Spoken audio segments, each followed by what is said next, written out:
You almost had it. You almost had it. Of working. So.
Hello, hello. Welcome back to a brand new episode of You Gotta Collect Call From. Hey, what up? How's it going, Christy? Hey, hey. What up? What up? What up? Who's this right here? Right here. Hey, what's up, Raven? How's it going? All right. This is gonna be the 2 p.m., but they're running late, obviously. Who did it? Hey, what up, Chad? What up? That's Ryan. What up, brother? Let's go ahead and make sure I was working. Hey, what up, Tracy, a.k.a. Sassy and Sober. Why? Captain Austin, what up? How's it going? If you will. All right. So they're running late today. Why? I don't know. No sé.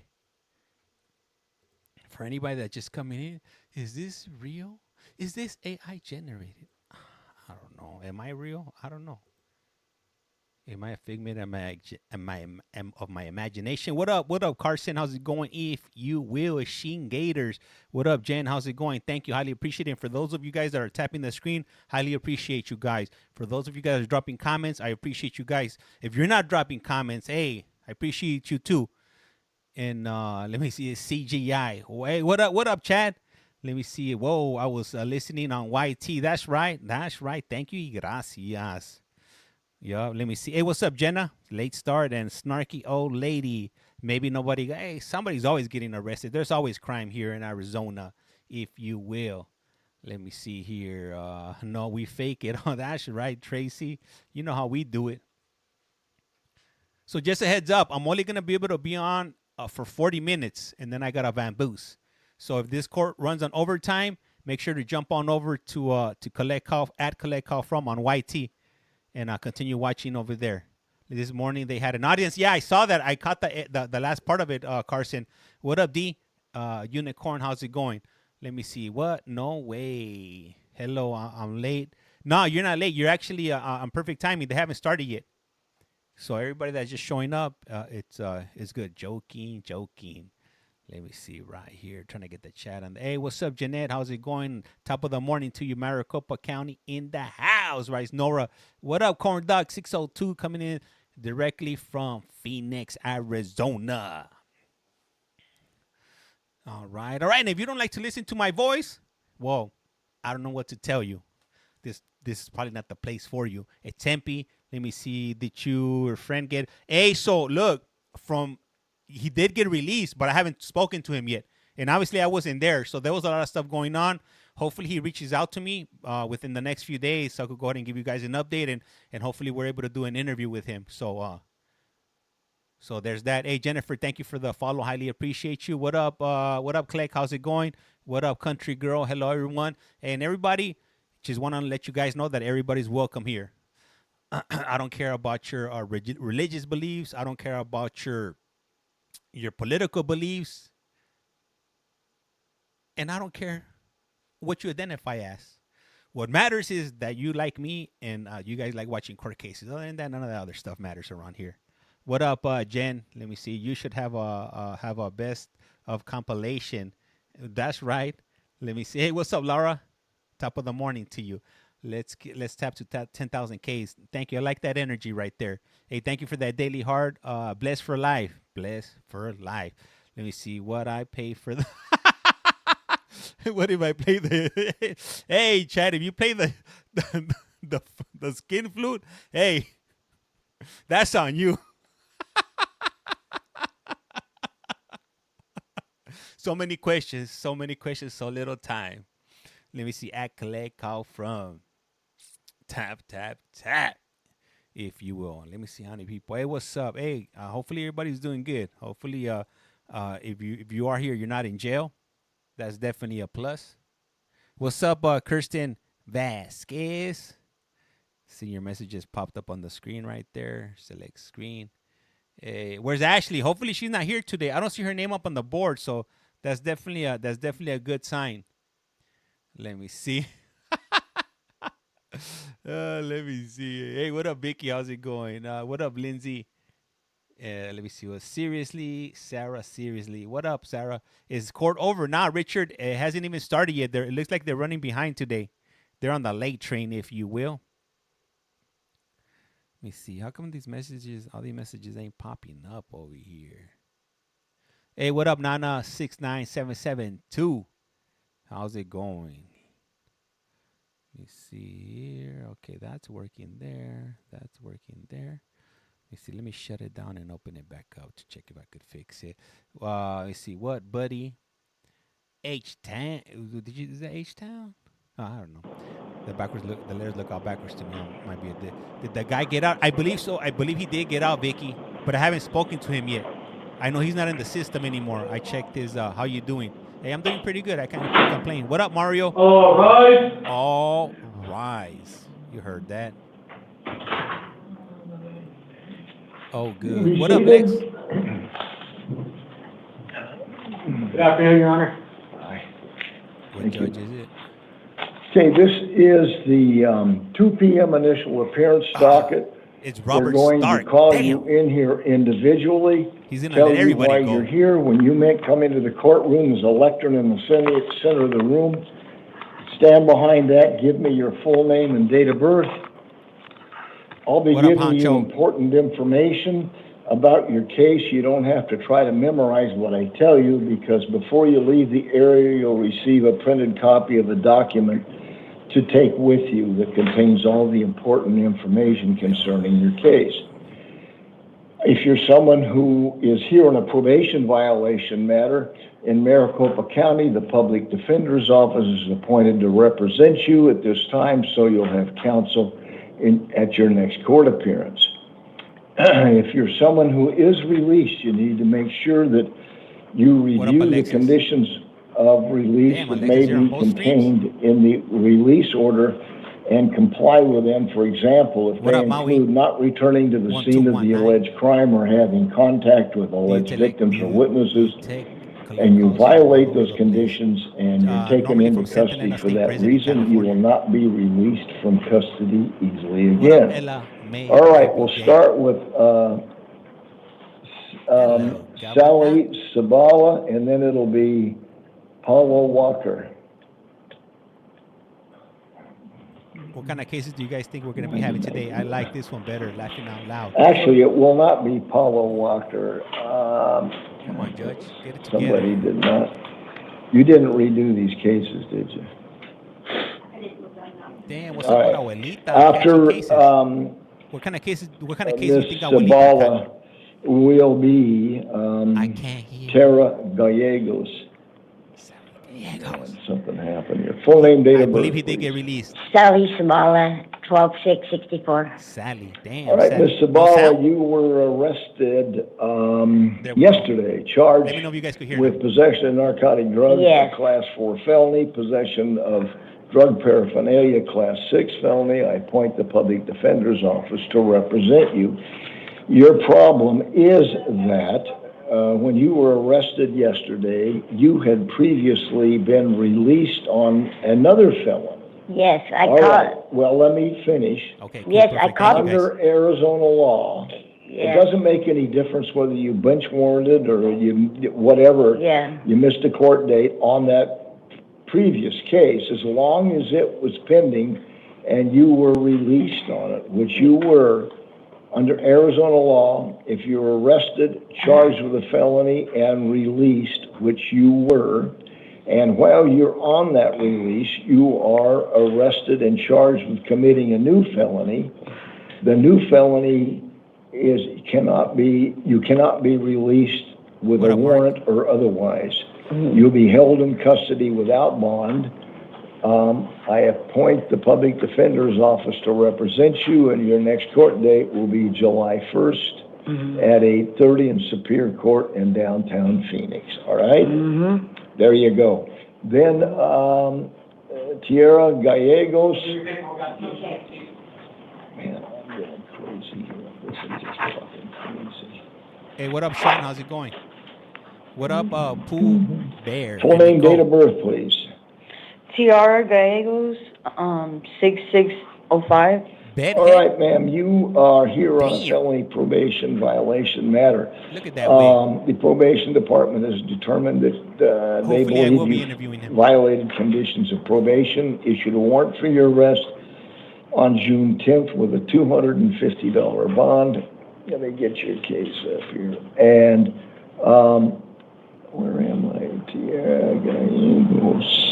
They didn't arrest me. No, hold on. Tierra Gallegos. This guy is You're definitely out of held touch on, with reality. you're not held, you were arrested for a trespass yesterday. When I put my docket together. All right, anyway, I am, here, let me get your right case here. I can't believe this. You can't believe it. I can't believe it, Your Honor. Your Honor. Actually, you were previously arrested. No, I wasn't. for trespass. No, Let me get your case up here. I apologize. Tell him, eh? Tell him. You have a warrant. You're Tierra Gallegos. And you have a warrant out of Peoria Municipal Court for a probation violation matter on a trespass. What up, They Chacha? never said that I was on probation, though. Well, I I hate don't when that know. That's happens. what the warrant says. And they issued a warrant for your arrest on June 10th with a $250 bond. Where I got mixed up was we rarely Joe see Biggins? misdemeanor probation violation warrants from a municipal court. Anyway, the warrant was issued on It's June today. 10th with a $250 bond. Now, your next court date will be, where was the date? I didn't get the date down right either. He's on a good one. Your next court date will be July 1st at 8:30, at 9 a.m. rather, in Peoria Municipal Court. Seriously, All right? thank you. Okay. And your warrant will be, officers, where do they get the order? The order that I'm just issuing. So, say that one more time, I apologize. Yeah, Where do they go we didn't print the warrants yet. Release order. Oh, My sequel doesn't work, we'll have to get it from you, Joe. from the court. It's in the file already. Okay. So you're releasing me? I'm holding you on the bond that Peoria Municipal Court set on you. $250 bond. All right, But I want to go home, Your Honor. Adriana, So I'm not getting released? Juanita, What up, Heather? Benavides, you've got a $250 bond. Everything I told you is on that warrant. But I don't want to stay And in then jail. after that will be Gabriel McDermott. Full name, date of birth, please. Adriana Benavides, 6297. All right, ma'am, you were on felony probation, and a non-witness violation hearing was scheduled on June 17th. You didn't show up. They issued a warrant for your arrest with a $1,000 bond. Your next court date. Your Honor. Well, hold on here. May I say something? No. That's not correct. I can't believe I think it is, and I was not it. It is number absconding, 8, yes. nor have I Yeah, absconded. and you did have a What up, Sue? non-witness violation hearing scheduled on that date. Correct. When you did not show up, they issued a warrant for your So, arrest.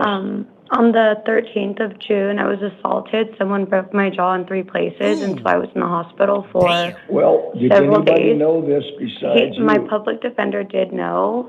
When I Okay, spoke let with me him look on and see if Monday, he filed a motion. he said that he has filed one, Hold on, let me see when I if there spoke was with a him on motion Monday. filed.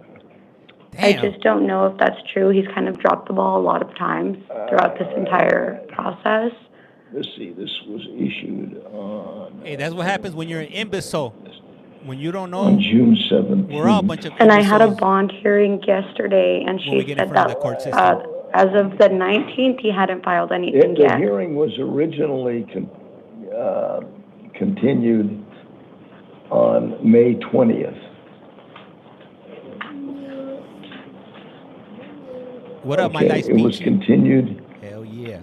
on What up, May McKenna? 20th To June 17th, to correct? the new date of What up? June What up, 24th. Mondo? And they actually had already issued a bond, that is the bond forfeiture hearing was set for that date also. And they continued it because she I said they were do waiting not for his see- motion about quashing the warrant just because of the condition that I was in at the time. You know, I see a motion to quash What a I'm saying. warrant back in Okay. April. Oh, yeah, no, see, and this is where I had explained to the police, I don't know if it's true. He drops the ball so much, this Well, let attorney. me tell you, I don't see a warrant filed to vacate the warrant that was issued when you didn't show up on the 17th. She did say that as of through And the so, 19th, well, she didn't see anything and yet. My apparently there was concern, a bond previously Yeah. set to get out, and they have a bond forfeiture hearing also set on the 25th that you were. yesterday's hearing on the Yes. 24th, I Right. did go to that. I'm not absconding at all. I Well, wasn't able to make it I'm because of my telling you, job. I'm not going to, I'm going to merely affirm the amount of the warrant that was set by the judge that you were to appear in front of, who knows a lot more about you and your case than I do. And July 1st will be your next court date at 8:30 in Superior Court in downtown Phoenix. Okay, and then, is there, I'm not familiar with too much of the statutes, but something that just, that I was aware of, that I don't have it, I'm not able to work anymore. I can't pay $1,000. I have to see my physical therapy and plastic surgery. Listen, I don't, you know, what you Weekly. need to do is call somebody. If your probation officer is familiar with your situation, you can call your probation officer, What up, man? explain what happened. If your public defender was contacted by you and these things were explained to him or her, and a warrant Have a wasn't good one, filed, Mark. a motion wasn't filed to vacate the arrest warrant that was issued, then they can explain What to you up, why it Title wasn't, but I'm not going to do anything but affirm the amount of the warrant that was set. And that's $1,000? When you didn't show up on June 17th, and your next court date will be on July 1st at 8:30. And what is the amount for the bond? The amount of the bond is $1,000. All right, there you go. The times haven't changed. I just haven't been able to get up so Who did I call early. before Pax. that? Gabriel McDermott, and then This is Maricopa County. Do we have a Gabriel McDermott? Hey, thank you for that daily heart. All right, Thank you, Misty. All right. All right. Thank you for that, Udini? This is something. The big AZ. She wasn't happy. Yeah, Wesley She talks a lot. Steinfeld. And then after Wesley will be... He's the judge high. He's definitely on something. Hey, this is Robert Stark. Randy Williams. Look up Robert Starks, and you will see who we're listening to. Full name, date of birth. As a matter of fact, I got a 4/4/80 date of birth. Wesley Michael Steinfeld. All right. You are on felony probation. They contend you violated conditions of probation. Yes, sir. A warrant for your arrest was issued on March 11th with a $250 bond. Your next court date, July 1st at 8:30 in Superior Court, downtown Phoenix. Yeah, Your Honor, can I please? What? Can I please be able to get out without $250 bond? I talked to her the day. You guys want to see a picture of the judge? It was too late. Right before she knew what was going on. I had a phone. I didn't have a phone before that, and it was too late to change anything. So I talked to the probation officer. She knew all about it. So that's why I got this type of warrant. Well, listen, I can't tell you. I don't know what your situation was. This is March 11th it was issued. Yeah. That was about 4 months ago. I know. And, you can contact your probation officer or your attorney, explain what your situation was, but right now, I'm going to affirm the amount of the warrant that was set, give you the July 1st date. Yeah, $250 or 10% of that? $250. Until I said July 1st. What? July 1st, got court on July 1st. Everything I told you is printed on that form you've got in your hand. Thank you, Your Honor. You can go back there. That's the guy from Unsolved Mysteries. Randy Williams. You would have to be born in the And 90s, then 70s, it will 90s, be- or 70s and 80s to know who this guy is. Robert Starks, Unsolved Mysteries. Look it up. You hear that little sound? You know who I'm talking about. And he whistles. Randy Williams. Yeah, I'm on TikTok. I love his voice.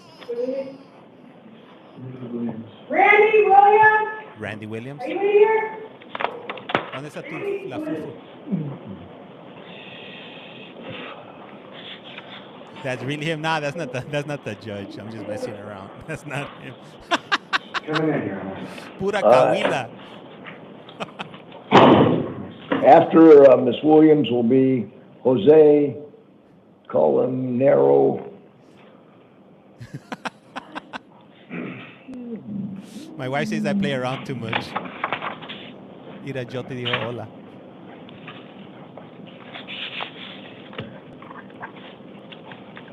Full name, date of birth, please. Jose Colmenero, September 2nd, 1986. You are Colonero? Colmenero. Yes.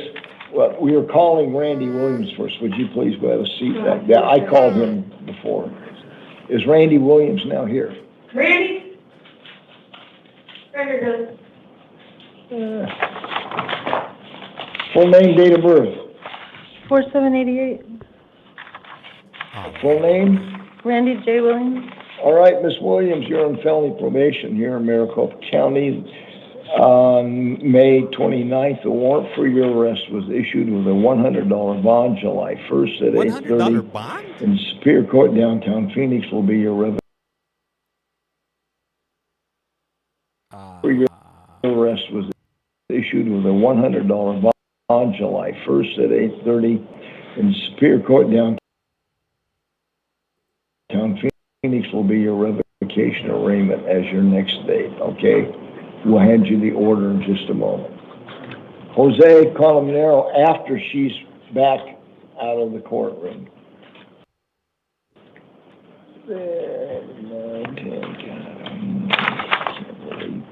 Oh, she's so tired. What is this?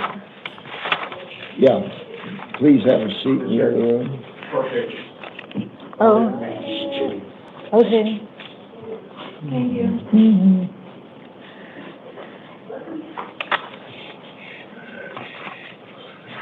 Time to make donuts. That's right, Johnny B. Hey, what's up with this vato right here? Yes, full name, date of birth, please. Jose Cormanero, Trouble? What up? September 2nd, 1986. All right. You, sir, were arrested yesterday, charged with possession of dangerous drugs, a Class 4 felony, possession of a weapon by a prohibited person, a Class 4 felony, and possession of a weapon that had been illegally defaced. Class 4 felony. I appoint the Public Defender's Office to represent you. You were also on felony probation when this is alleged to have occurred, and your probation officers requested a hold be placed on you. On the new charge, a $500 bond is set. Public Defender's Office appointed to represent you. Next court date will be July 1st at 8:30, Superior Court in downtown Phoenix. Then, What up, Tanka? on the probation violation matter, a $500 bond is set. July 1st also will be your next court date at 8:30 in Superior Court, downtown Phoenix. All right, your orders will be handed to you in just a moment. All right. Oh, that was Polk County. That one happens at 10 a.m. I'll try to jump on Friday for that one, if you will.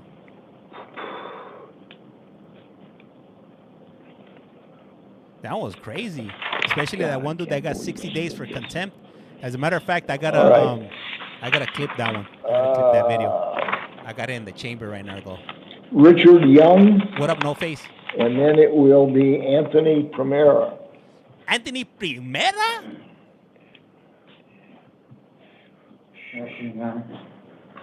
Full name, date of birth, please. Richard Virgil Young Jr., 11/21/1970.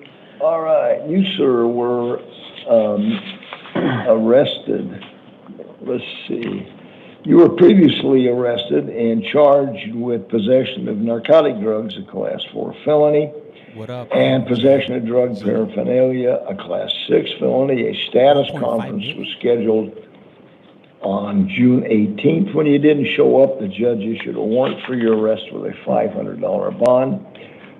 Your next court date now will be in Superior Court, downtown Phoenix, July 1st at 8:30, and they'll hand you your order in just a moment. I did call, Your Honor. You what? I did call and leave a message with the Public Defender's Office. They did file a quash the warrant. They told me back here they said they filed the quash the warrant. Hold on. But the second warrant wasn't filed when... I'm not... Maricopa County. Let me In Arizona, Amber. It was filed to quash. I called and left a message and told them that I had to do CPR on a young lady. And nobody had any Narcan. So I stayed behind to do CPR and I got to court about 4 o'clock in the afternoon. You have to check in by 3 p.m. Well, on the Court 19th, building.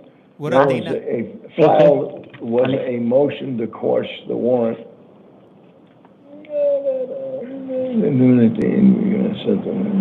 Yeah, this judge definitely, he definitely marches to a different drummer, if you will. If you can riff. Hey, Nikki, thank you for the follow. Be like Nikki, hit that follow button. It's free for you. It's free for me. Don't be a Mr. Krabby Patty. Don't be There a was a Scrooge substitution of counsel right after that. Then a hearing was set for... Did he say he was Narcan? Yup. Yeah. His best friend was Snoop. Motion to quash, reset hearing. It's ordered resetting the initial hearings. Well, okay, they did. All right. The only thing I saw was, all right, let me modify that, officer. Yeah, it's reset for July 1st at 8:30. I have to revise Hey, Dana, this. thank you. Appreciate that community fest. That didn't show. It's also recent. Let me modify his release order. Contempt, he kept on talking. He wouldn't stop talking. He wouldn't stop talking. I'm gonna clip it on TT if you want to check it out. It was yesterday. It was the last hearing at Polk County. What did I say? July 1st at 8:30. Yeah, that will be Your I think it next started court at 10 date. a.m. I'm releasing you on your What own up, Dan? recognizance. The judge is We humming. will Yeah, this is give a you the hummer. modified order. I didn't see that the judge had granted that motion. These dates are so close. All right. Anthony Primera. Anthony Primera. Primera. How we doing tonight? Hey, I can't complain. That's not what I was Full name, date of expecting. birth. First name Anthony, last name Primera. Date of birth is 10/24/1991. All right, you That's sir were definitely not previously charged what I was with possession expecting. of narcotic drugs, a class 4 felony. A well. status Yeah. conference was scheduled May 30th. When you didn't show up, they issued a warrant for your arrest.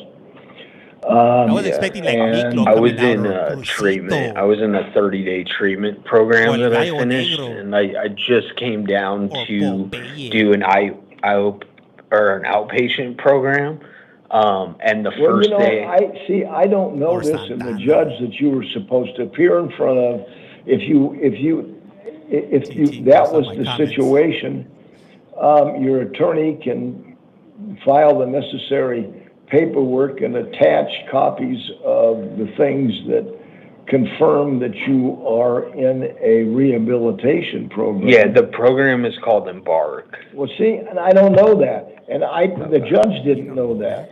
Okay. All right, so I'm keeping the $500 bond in place. You can contact your attorney and request that see what happens. But right now, there's a $500 bond the judge set. If you post the $500 bond, Steph, thank you for that heart. it's very likely it'll be refunded to you.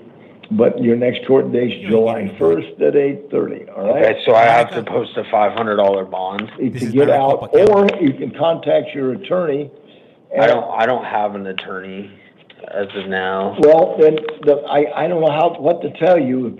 If you have a court date and nobody's there, you No don't have an refunds. attorney representing you, you're not there. Well, what if I promise to appear on the 1st? Well, everybody Promise. promises to appear. Post the $500 and you'll probably get it back. Okay, All right, Martin Wilson. okay. Okay, thank you. Orale, vato, get down the way, eh? No cash back. You're absolutely right about that. I don't know. Hopefully he don't get set up with Popeye. 13 Orale, get down with some chonchon, Richard Centeno. Yeah, go ahead, Mr. Wilson. Full name, date of birth? Martin I don't like this Wilson, judge. date of birth 10/18/1982.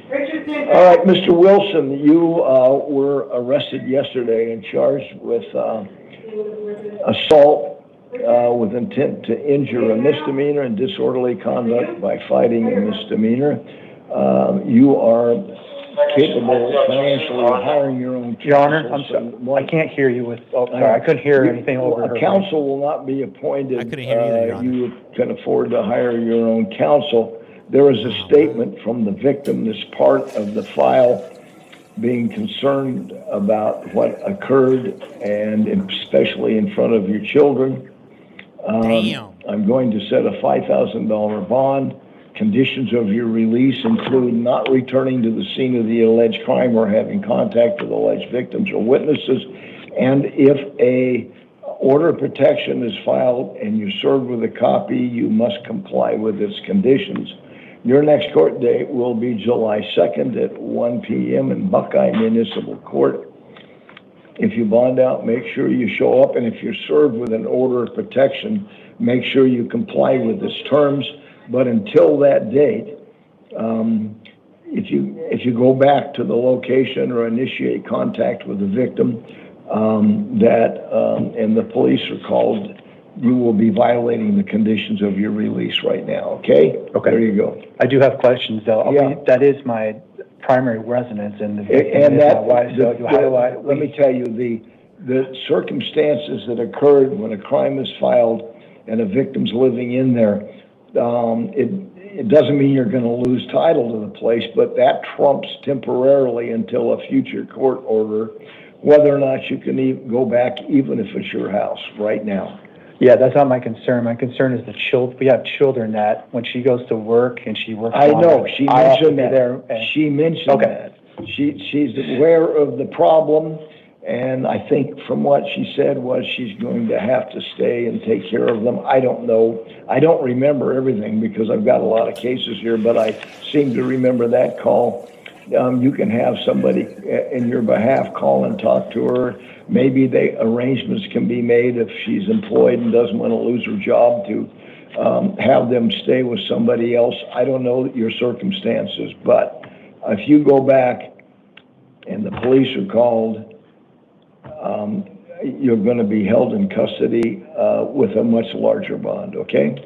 Okay, and I have one other question here. Yes. This is like a first offense, and $5,000 is... I know. I don't want you to go back. And there's I want you to know hundreds that 500, and I'm getting $5,000 for a I know. That's what the county attorney's office requested. Really? Yes. $5,000. Really?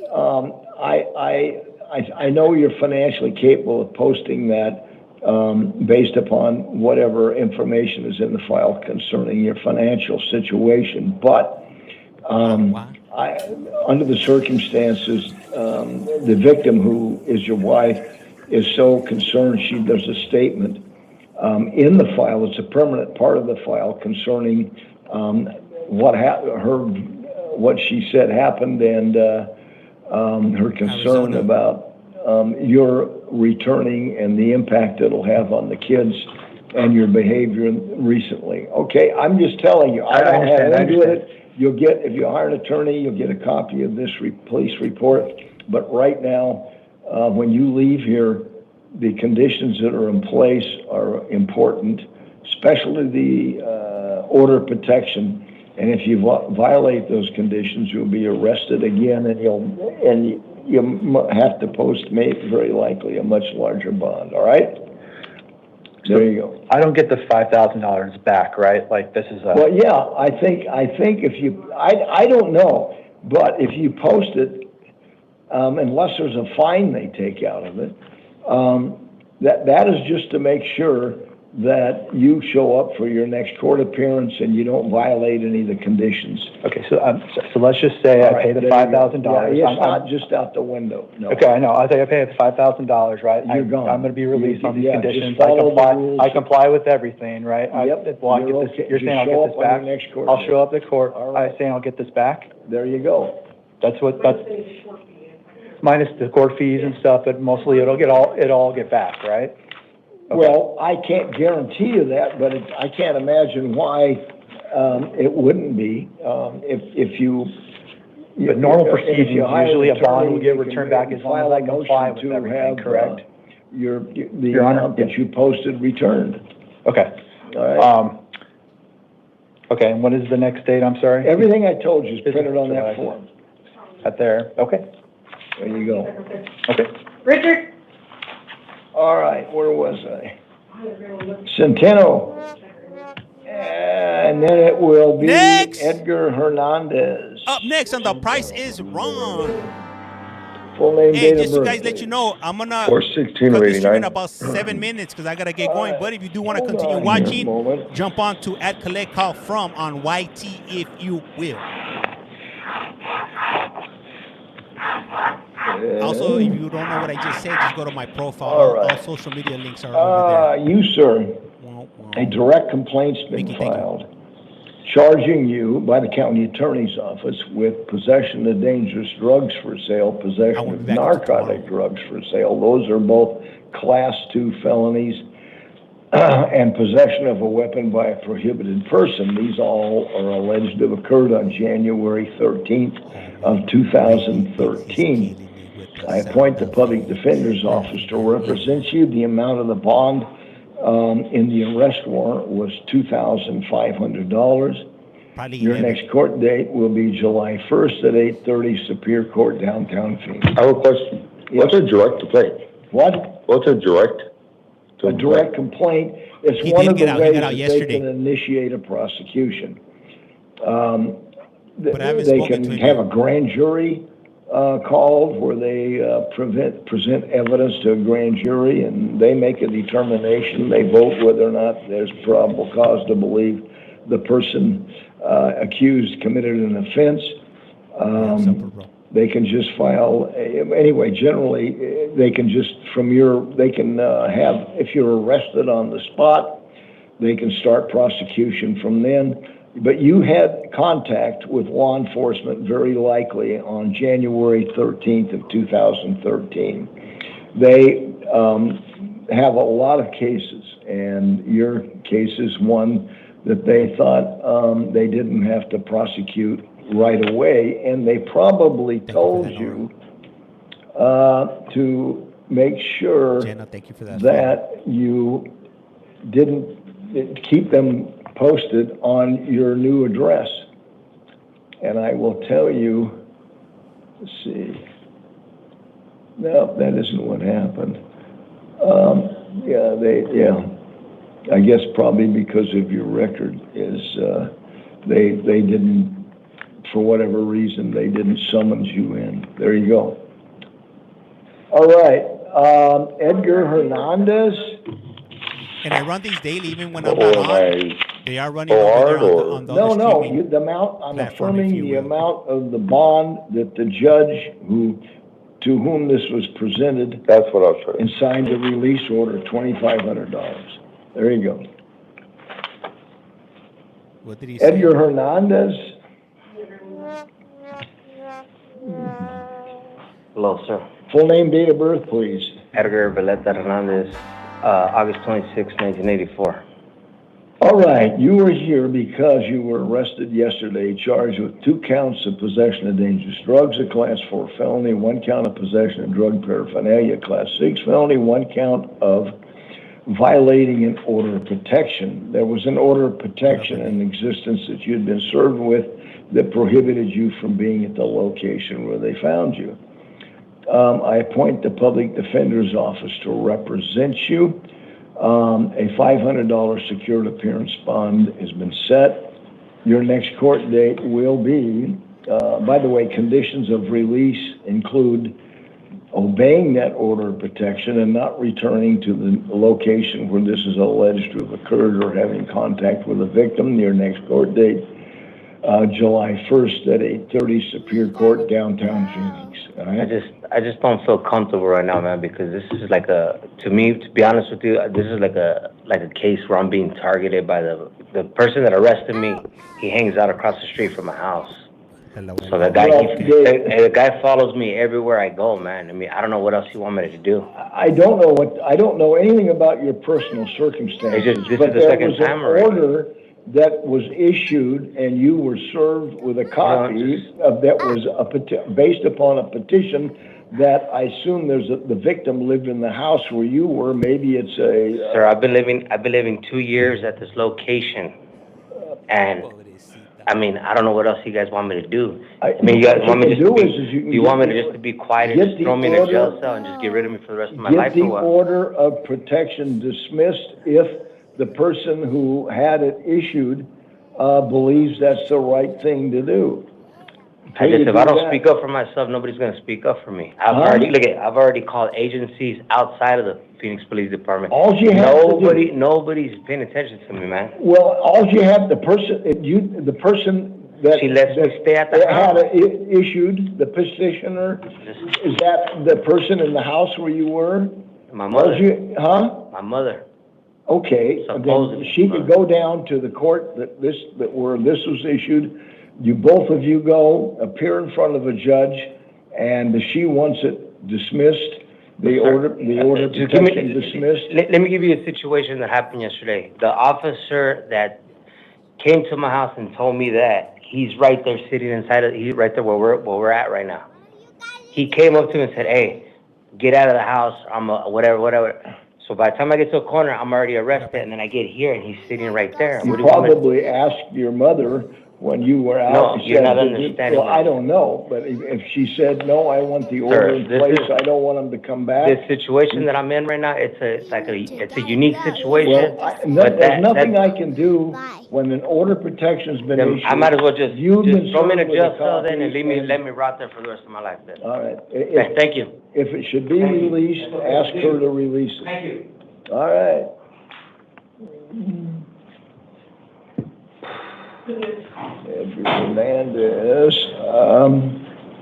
was I on this mess?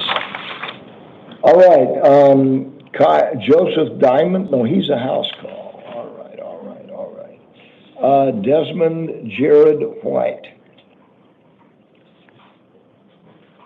And then what's the name after that one, Your Honor? Pardon me? What was the name? Jared, Okay. that's Sorry, it. but- And then after Mr. White, let me give you the next name. It'll be John, well, he's a house call. John Canoe's a house call too. Is he? I'm not sure. Anyway. Okay. Hey, Judge. And full name, date of birth. Desmond Gerard White. You said Gerard. It's Gerard. Well, I said Desmond Jared White. Yeah, you said Jared. Desmond Jared White. Is that your name? Gerard. J-A. Gerard. Yeah. Is that what? Okay. Yes, sir. Okay, I put the emphasis on the wrong syllable. It's okay, yes, sir. Yes, I did. It's okay. All right, I apologize. Okay. You were charged yesterday with robbery, a Class 4 felony. I appoint the Public Defender's Office to represent you. A $5,000 secured appearance bond is set. Your next court date will be July 1st at 8:30. Conditions of your release include not going back to that location or having any contact with the alleged victims or witnesses, all right? Yes, sir. So I just... All right. Well, I answer questions Who is this, Your Honor? Holloman Williams, or Hollama Milliran Williams. And what was the next one, Your Honor? Let me see. Did you say that John Canoe is a house call or not? Yes. Okay. I didn't get them all. All right. Next will be Steve Vanegas. Go ahead, ma'am. Full name, date of birth. Halima Williams, July 3rd, 1982. All right. A warrant been issued out of Pima County Superior Court. When you were charged with felony shoplifting, you failed to appear. They issued a warrant with your arrest out on June 18th.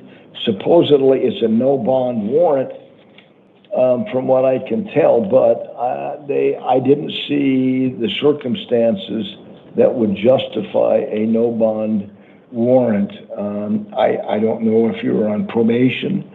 I don't. Well. Anyway, so I set a $2,000 bond. Excuse me, sir. And I'll either do that, or I'll hold you without bond until they pick your next court date. But that's what they requested, that it be a no bond warrant. I couldn't see the justification for it under Arizona law. Your next court date with a $2,000 bond will be June 30th at 8:30, Pima County Superior Court. They will pick you up to make the court date if you haven't bonded out. Excuse me. What? My attorney has already submitted my documentation for when I was in the hospital on that date. Okay. I don't know what to tell you. Do you have an attorney? Yes. Okay. Tell this attorney what your situation is. Provide your attorney with copies of the documents that confirm what you're saying, why you didn't make your court date.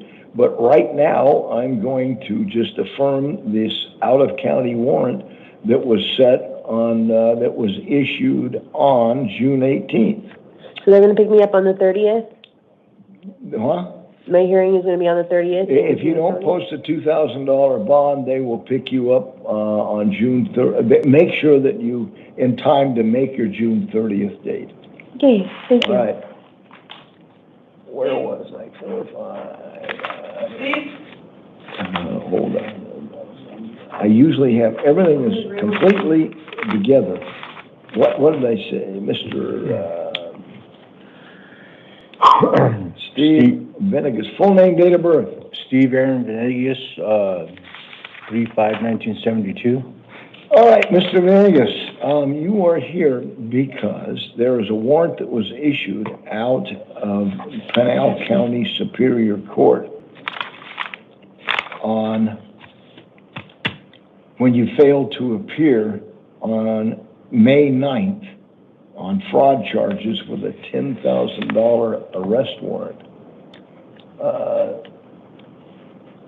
One count of fraudulent schemes, Class 2 felony, 4 counts of theft, Class 2 felonies, 4 counts of contracting without a license, misdemeanors.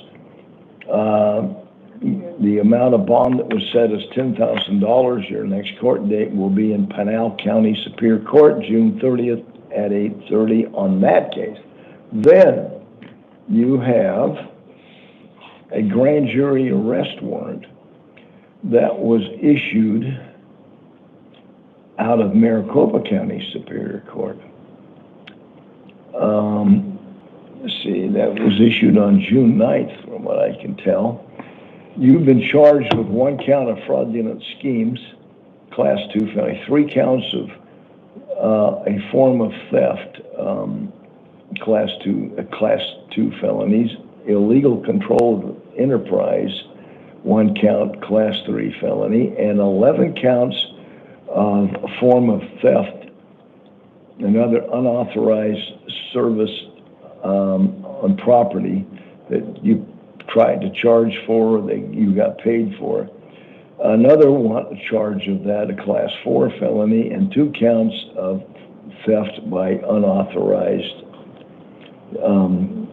The fact that if you held yourself out as a licensed contractor and you collected money in each of these incidents, that's apparently, I would say, forms the basis. The Public Defender's Office appointed to represent you. In this case, a cash-only $100,000 bond was set by the judge who issued the warrant in this case. Your next court date will be July 2nd at 8:30, Superior Court, downtown Phoenix. In that case, you've got a third case. Hold on. So, let's see here. What is happening there? Okay. Yes. Peoria City Court. You failed to pay a fine on a contracting without a license conviction. I believe, is this 31? Yes. They issued a warrant for your arrest with a $250 bond. Your next court date in Peoria Municipal Court will be July 1st at 9 a.m. And even though it looks like you're not going to be able to make court appearances if you're in custody, the system will find a way to juggle things so that you make all your court appearances. You just can't be 2 places at once. Yeah. So I got one on the first and one on the second, right? Yeah. Everything I told you is printed on the release orders that we gave you. All right. There you go. Okay. Let me see. What's number 30? Is Virgil Nave here? Virgil? God, I'll tell you. Virgil?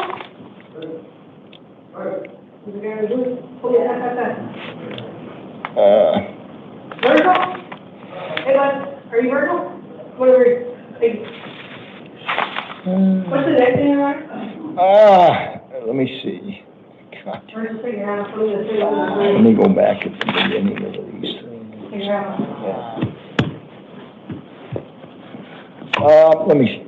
Give me a moment here. Good morning. Hold on, dismiss me.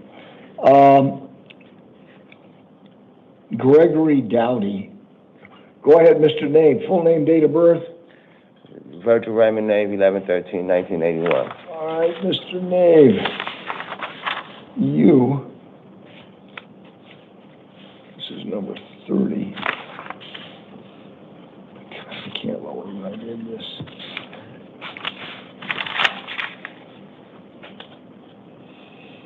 All right.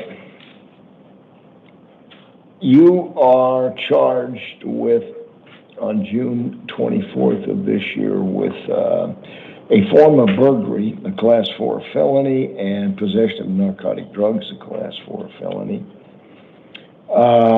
You also, the Department of Corrections has requested that a hold be placed on you. You were released, you're out of custody, subject to their supervision. I appoint the Public Defender's Office to represent you. A $2,500 bond has been set. July 1st at 8:30 will be your next court date. How much is my bond? $2,500. All right.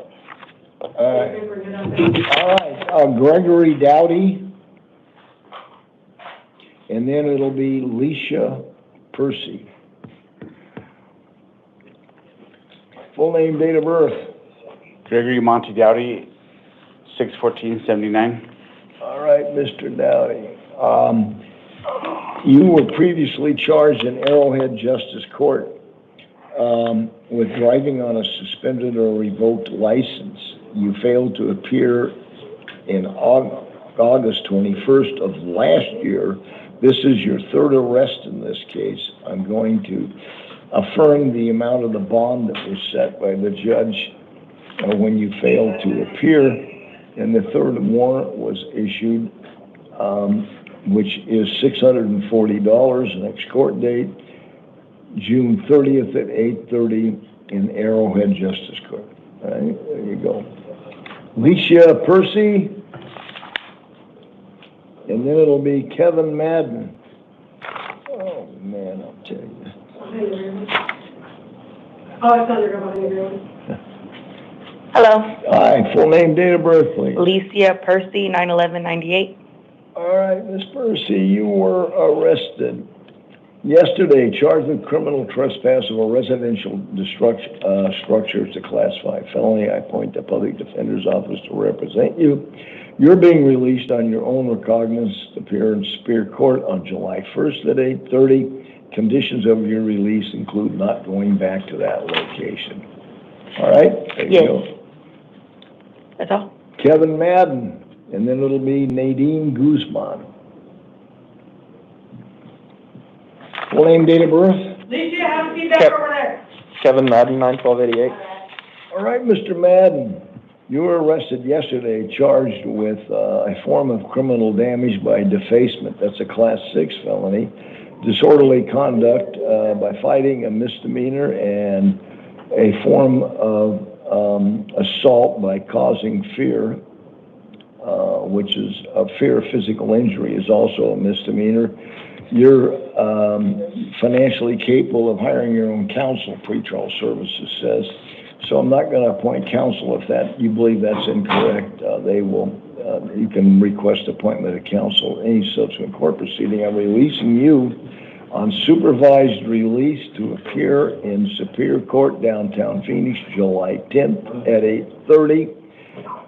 Conditions of your release include not returning to the scene of the alleged crime, not having contact with alleged victims or witnesses, and if an order of protection is issued and you're served with a copy, you must comply with its terms. On your release paperwork will be the phone number for pretrial services that you've already talked to. Sometime within the next 3 or 4 days, call the phone number and touch base with them, okay? They're expecting that. There you go.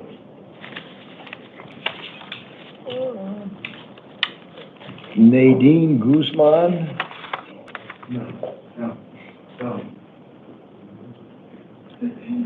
Ah, man. Full name, date of birth. Nadine Julia Guzman, 05/31/93. All right, ma'am, you were arrested yesterday, charged with one count of driving while under the influence with a child 15 years of age or younger. That makes it a Class 6 felony. I appoint the Public Defender's Office to represent you. I'm releasing you on your own recognizance to appear Superior Court, downtown Phoenix on July 10th at 8:30. Thank you. I appreciate it. Have a good day. Randy Carrillo. And then after Ms. Carrillo will be, I don't know what I did. Rudy Ramirez. Okay, thank you. Full name, date of birth, please. Randy James Carrillo, 02/27/1992. All right, you, were charged with disorderly conduct, back in November of 2021 in, Arrowhead Justice Court. You failed to appear or, let's see what it was, or pay your Failure to fine. pay, Your Honor. Pay your fine? Yes, Your Honor. Let me see. Yeah, failure to pay your fine. This has been, I don't know how many times. And, let me see if I can find, I had one case in here where it was like the 12th time they've been arrested in this case. This is it. 12 times. Anyway, I'm going to affirm the amount of the bond that was set, which is $2,619. Next court date, June 30th at 8:30. Your Honor, may I say something? Sure. I've been to the Superior Court many a times to try to make payment on this because I was on a payment plan. And This they is said Arrowhead that... Justice Court. Arrowhead? Yeah, it's a justice court, not Superior Court. Oh, well, I mean, the only This fine that I've ever had was out of... This is the 12th time you've been arrested on this. For this, yes. Yes. I'm pretty sure it's the one out of surprise because I don't have any other... It's Arrowhead Justice Court. I paid all my... This is basically Glendale? This started... In 2011? Yeah. Yeah, this has to be the only case I have open with a fine is surprise, and the only reason why I can't pay is because I don't know what third party they switched to. Well, I don't know what else to tell you. If you've got the money, call them. Your next court date is going to be June 30th, which is pretty quick. So you can ask them when you get there. All right? Yes, sir. Thank you. Mm-hmm. Rudy Ramirez, and then it'll be Russell J. Young.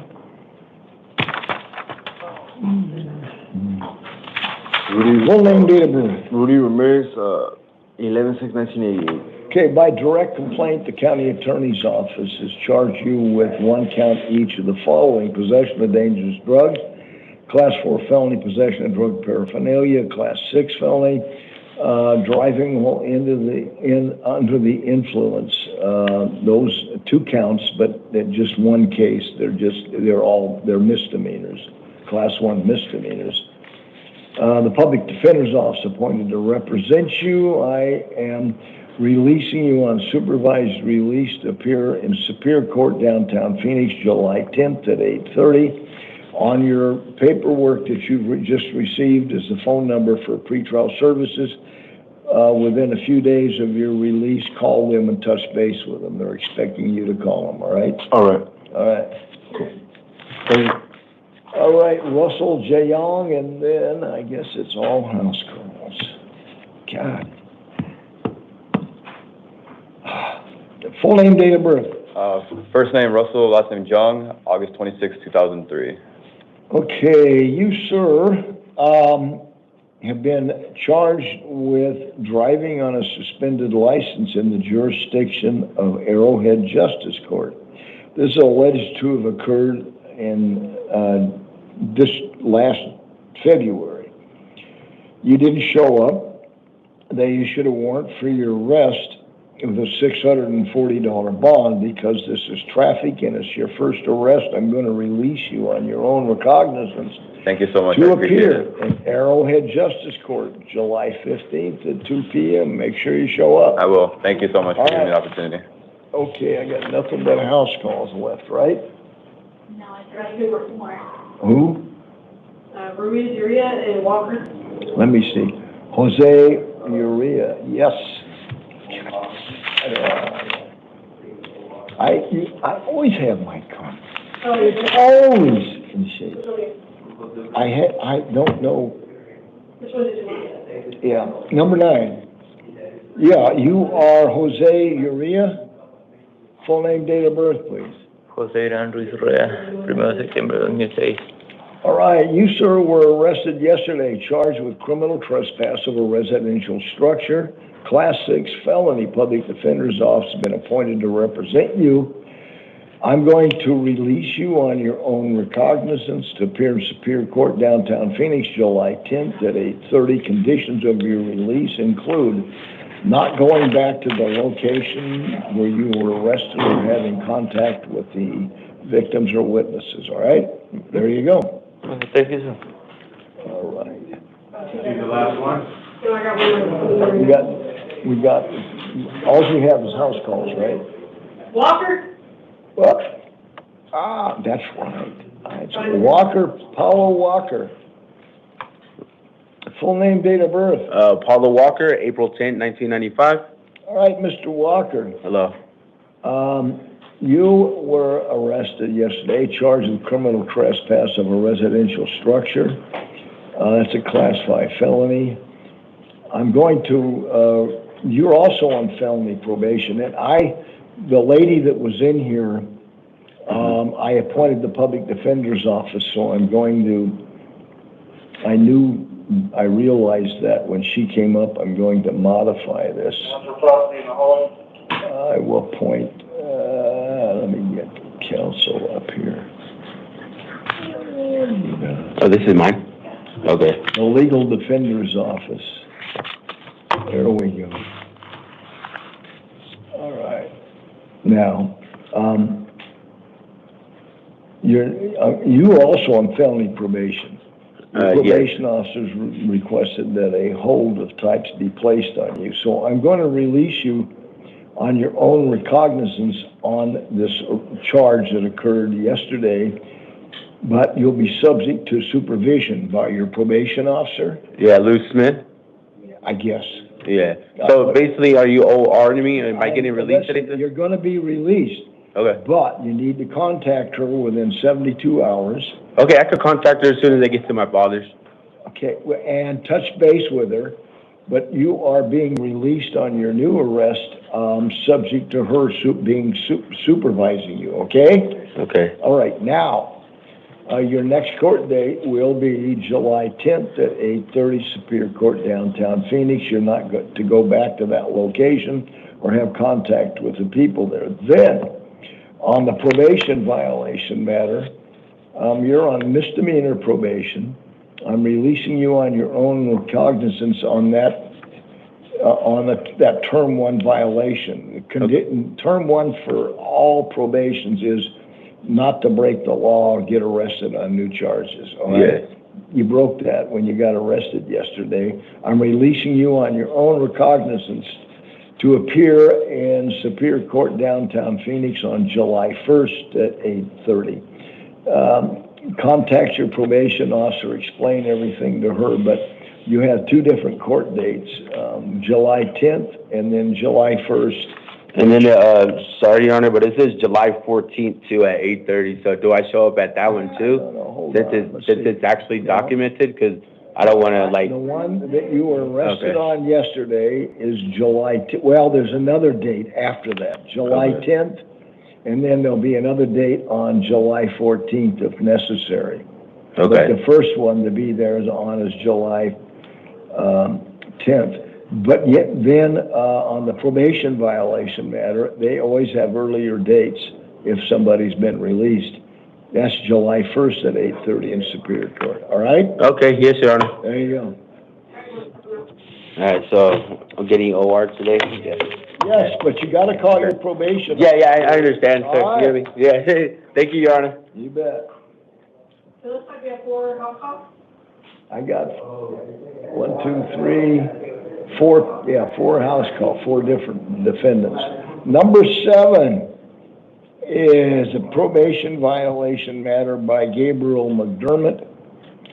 A warrant for his arrest was issued on June 4th with a $1,000 bond. Next court date, July 1st at 8:30 Superior Court, downtown Phoenix. John Canoe, 26, was arrested yesterday, charged with aggravated assault, a Class 3 felony, possession of narcotic drugs, a Class 4 felony. A $50,000 bond is set. This, at the request of the county attorney's office, but I agree in this case, public defender's office appointed to represent him. Next court date, July 1st at 8:30, Superior Court in downtown Phoenix. Joseph Diamond, number 19, has an arrest warrant out of Casa Grande Justice Court, which is in another county, issued on March 24th of 2021 with a $1,783 bond. Next court date will be June 30th at 8:30 in Casa Grande Justice Court. And then lastly, 1733. Robert Arnold was arrested yesterday, charged with criminal damage, a Class 5 felony, and another form of criminal damage, a misdemeanor. Public defender's office appointed to represent him. A $7,500 secured appearance bond is set. Next court date will be July 1st at 8:30. He also was on probation, and his probation officers requested that a hold be placed. A $1,000 bond is set on the probation violation matter, July 1st, also at 8:30, Superior Court, downtown Phoenix. All right, that's it. Am I correct? Yes, sir. Okay.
Oh, sorry, wrong.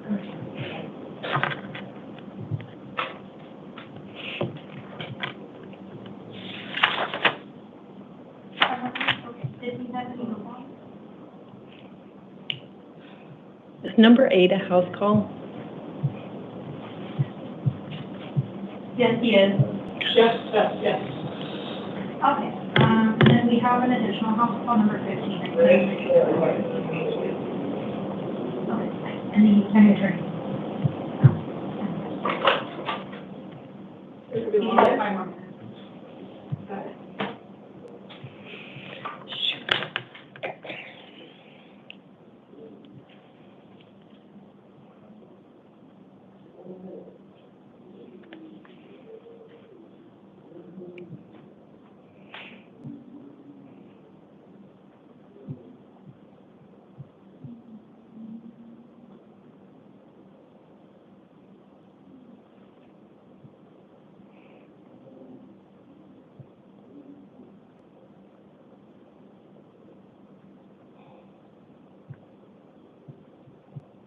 It's not really, it's not two, right? That's a different judge? No, he's 38 too.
We are ready.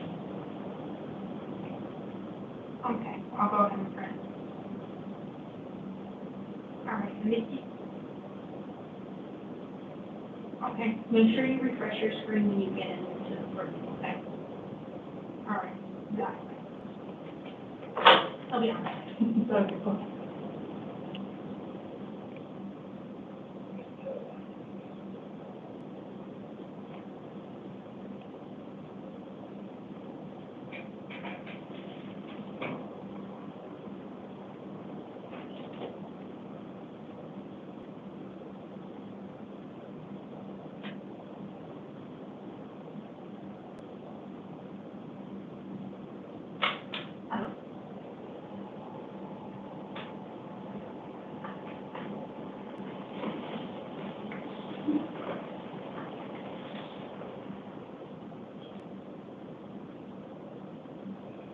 And I'll let Commissioner know.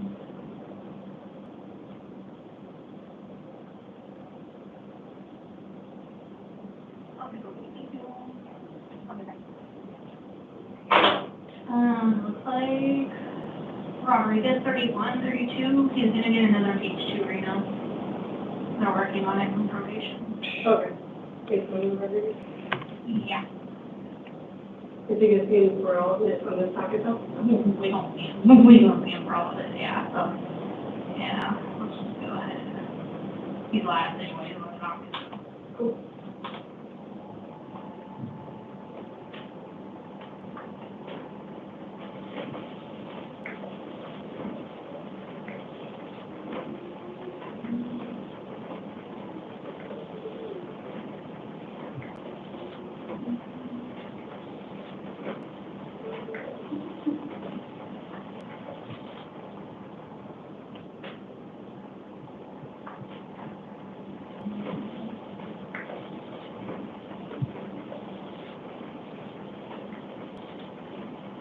Did he say if he was on the?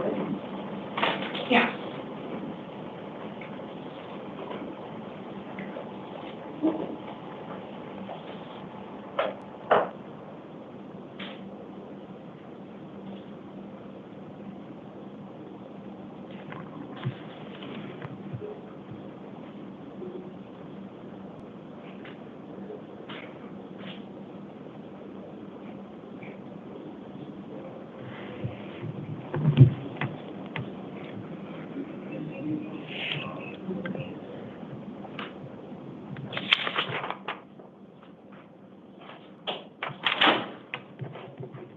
All right, everyone get up.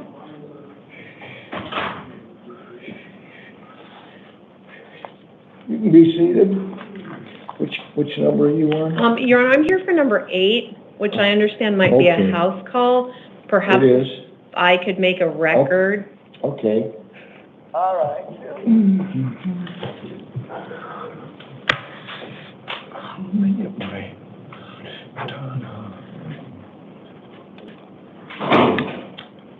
All right, this is the 5 p.m. initial appearance docket. We're going to call you all in here individually, tell you why you're here. I will call you into this room individually. There's a lectern in the center of the room. Stand behind that. Give me your full name and date of birth. I'll be giving you important information concerning your case. You don't have to memorize what I tell you, because before you leave the area, you'll receive a printed copy of the document that contains all the important information that you need concerning your case. If you're someone who's here on a probation violation matter that'll be heard in Maricopa County Superior Court, the Public Defender's Office appointed to represent you, so you'll have counsel at your next court appearance. If you are someone who is released, you need to make sure you read the release order and comply with all the conditions it may contain. For example, if they include not returning to the scene of the alleged crime or having contact with alleged victims or witnesses, and you violate those conditions and you're taken into custody for that reason, you will not be released from custody easily again. Okay, we can take number 8. so that you can get back to work. Let me get this. Mr. Cunningham the case is a house call, but the county attorney is here, wants to make a record concerning the county attorney's position on this case. Where am I? Cunningham was charged with second-degree murder, a Class 1 felony. I have appointed the Public Defender's Office to represent him. Counsel, you have any recommendations concerning house release conditions? Thank you, Your Honor. The state is asking for $1 million cash-only bond in this matter. This is based on the domestic violence nature of the offense. Mr. Cunningham allegedly stabbed his wife to death. There are allegations of a prior history of domestic violence between Mr. Cunningham and his wife. There is also a belief that he has a long history of methamphetamine use. We are concerned that he is a danger to the community and believe that that bond request is appropriate, Your Honor. All right. I was going to, under the circumstances, I don't think this guy's going anywhere based on the information I have, but I will set a, what difference does it make? I will set a $500,000 bond. I will set it as cash only.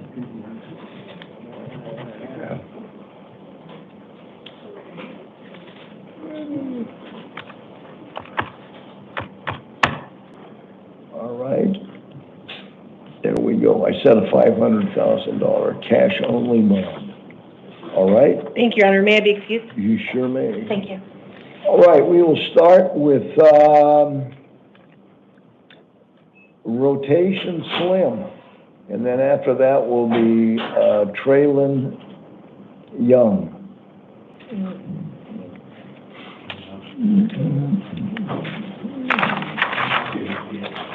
Good evening, Your Honor. Yes. Full date of birth, please. Rotation Slim, July 4th, 1998. All right, Mr. Slim, you are on felony probation in Cochise County.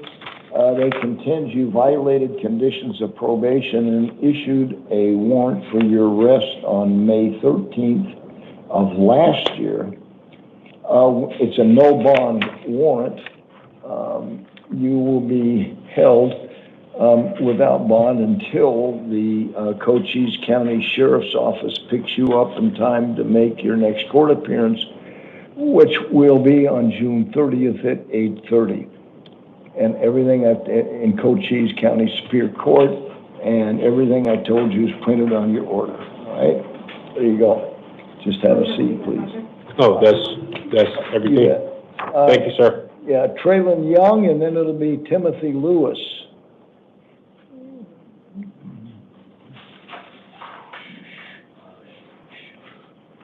Full name, date of birth? Traylon Young, 9/11/05. Okay, Mr. Young, you're on felony probation here in Maricopa County for two separate felony convictions. They contend you violated conditions of probation. Warrant for your arrest was issued on December 24th of last year. The amounts are $1,000 on the arrest warrant. In one case, $5,000 cash only. On the second case, your next court date will be your revocation arraignment hearing, Superior Court, downtown Phoenix, July 1st at 8:30.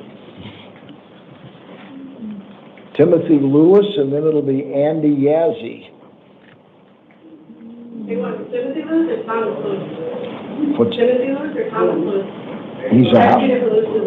He's a house call? No, I'm asking which, there was a Timothy Lewis. Okay. Timothy Lewis is,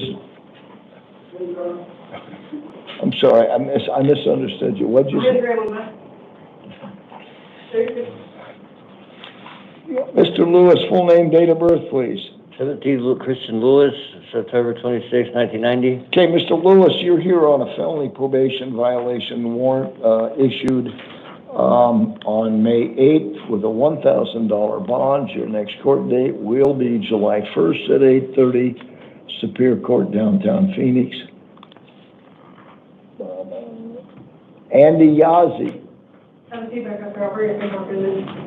And then after Mr. Yazzie will be Terrell Miller.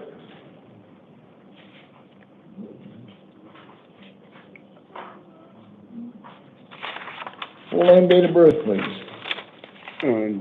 Leonardo Saez de Leon, June 16, 1978. All right, you, sir, are on felony probation, and here in Maricopa County, the warrant, the probation department contends you violated conditions of probation. I had a warrant for your arrest issued on May 28th of last year with a $500 bond. Your next court date now will be in Superior Court, downtown Phoenix on July 1st at 8:30. Terrell Miller. And then after Terrell Miller will be Jose Villegas. Full name, date of birth? Terrell Christopher Miller, 12/25/94. All right, Mr. Miller, you're on felony probation here in Maricopa County on 3 separate felony convictions. Warrants for your arrest were issued in all 3 cases. 2 of them had $500 bonds. The third one had a $250 bond. Your next court date in these matters will be July 1st at 8:30, Superior Court in downtown Phoenix. And then the reason you are here is because you were arrested earlier today, or yesterday rather, Have a seat. and charged with possession of narcotic drugs, a class 4 felony, and possession of drug, pardon me? I'm talking later. Okay. Possession of drug paraphernalia, class 6 felony. I appoint the public defender's office to represent you. A $500 bond has been set in that case. Your next court date will be July 1st at 8:30, also in Superior Court, downtown Phoenix. And if you've got your release to see it.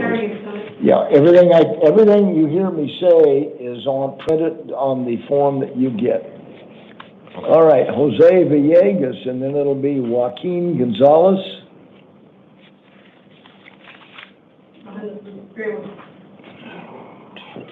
Full name, date of birth? Jose Villegas Jr., January 27, 1967. All right, you, sir, on felony probation here in Maricopa County. A warrant for your arrest was issued on June 4th with a $1,000 bond. Your next court date will be in Superior Court, downtown Phoenix, July 1st at 8:30. Cool question.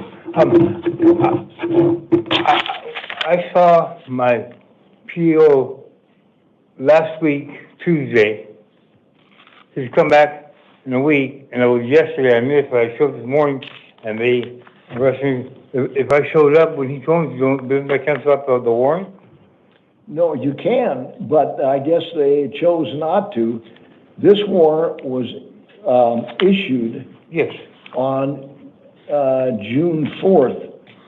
So, and I saw my PO. Let me tell you how it came about. A petition to revoke your probation was filed on June 4th by Rodrigo Arce, who was the adult probation officer, stating under oath the conditions that they considered that you violated probation. And I can read them to you briefly, but you're going to get a copy of it in court, all right? And I assume that the things that they're talking about occurred in April and in May and October of last year and April of this year. So the complaints accrued over a period of time, and I guess they just wanted to make sure that they had time to get the arrest warrant issued. I don't know what else to tell you. Like I said, I was they gave the card, the card, to go see probation officer on 33rd and Durango. I walked from 7th Avenue McDowell to Durango, okay? He says, here, come on, be at the Indiola yesterday. I didn't make it yesterday. Listen, I don't know anything about your case except what I told you. Yes. I suggest you call your probation officer and explain what your confusion is, or I don't know who your attorney will be yet. I guess it'll be in the public defender's office. I don't know who that is, but your probation officer should be able to tell you why they did what they did. Okay, yes, sir. There you go. Thank you. Okay. Joaquin Gonzalez, and then it'll be Thomas Mock. My name is Joaquin Gonzalez, 0420-1984. All right. Mr. Gonzalez, you're on felony probation here in Maricopa County Superior Court. I see you were picked up in La Paz County.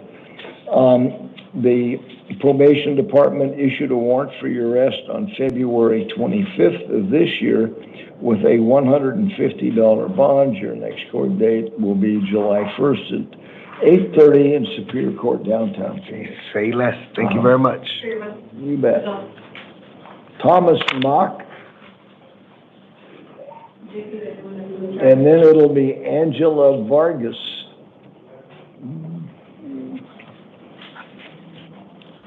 Full name, date of birth, please. Thomas Mock Jr., 10/13/1981.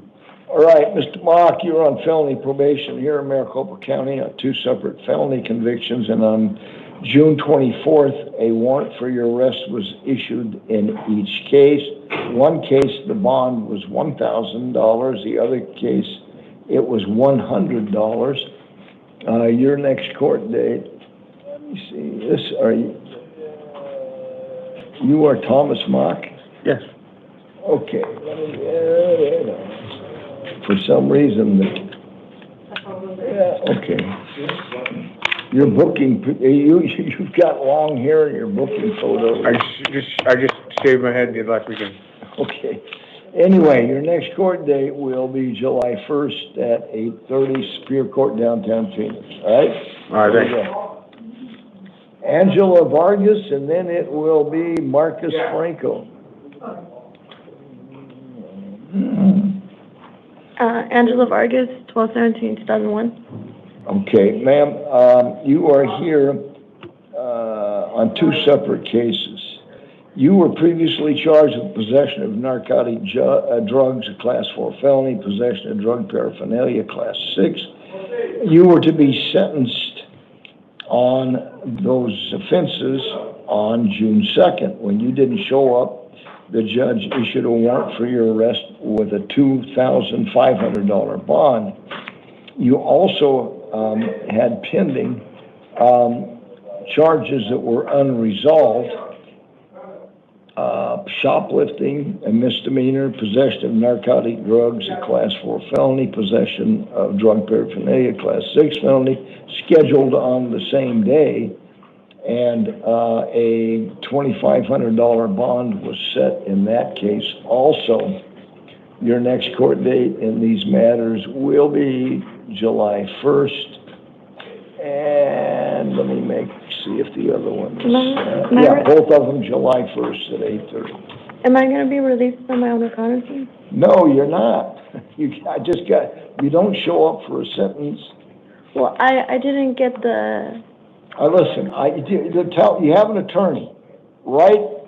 Right. If you have if something like you were in a hospital and you... No, I was kicked out of my house at that time. Well, okay, all I'm saying, I don't know, there are just so many crazy things that can happen in a person's life. The one thing you've got to realize is you've got a court date on felonies, and the most important thing that you need to do is make sure that a warrant isn't issued for your arrest because you don't show up. You have an attorney appointed to represent you in both cases. I don't know what else to tell you. You can contact your attorney and explain whatever it is that you think would justify. Can I be released into like a rehab? No, well, yes, I hope you will be, if that's if that's good. But that hasn't got anything to do with what I'm gonna do tonight, okay? You'll have an opportunity, and if you have the kind of a problem that a rehab will help you with, and the judicial system believes that's a good idea, they'll do all they can to get you in. There you go.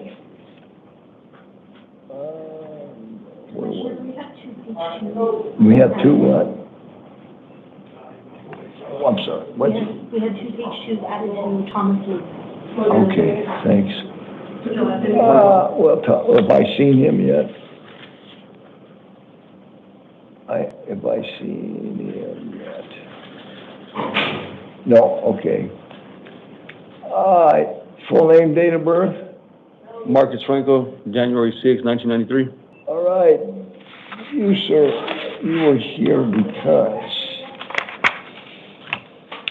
a grand jury arrest warrant was issued on June 6th, alleging that on October 31st of last year, you committed the offenses of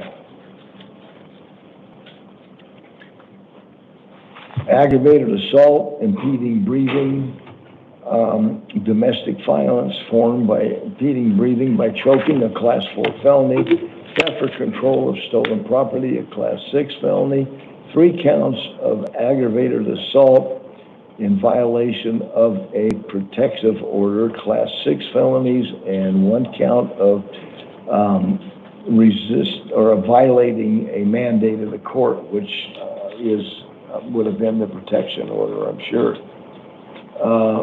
That's a Class 1 misdemeanor. I appoint the public defender's office to represent you. The warrant that was issued by the judge who issued the warrant, it's a $7,500 bond.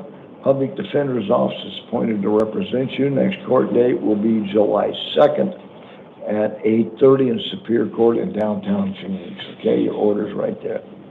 All right. Julia Lyons, and then it'll be Donald Whitney.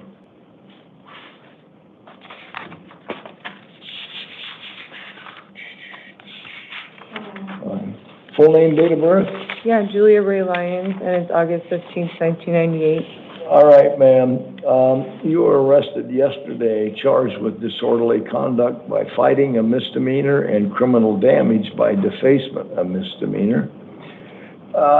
If you are indigent, an attorney can be appointed to represent you at the next court appearance. I'm going to release you on your own recognizance to appear in Goodyear Municipal Court on July 9th at 1 p.m. in the afternoon. These are standard conditions that are imposed in situations like this, and they will be in place until a judge modifies them, which will be the first court appearance will be July 9th, as I said. You're not to return to the scene of the alleged crime, have contact with alleged victims or witnesses, and if an order of protection is issued and you're served with a copy, you must comply with its terms. Now, these conditions exist until a judge enters another order, which can be either at an expedited hearing between now and July 9th or at the July 9th hearing. But if there is a violation of these conditions and the police are called, you'll be arrested and you'll be forced to probably to post a bond to get out of custody, all right? Okay, understood, yeah. Thank you, Your Honor. Donald Whitney, and then it will be James Bowen.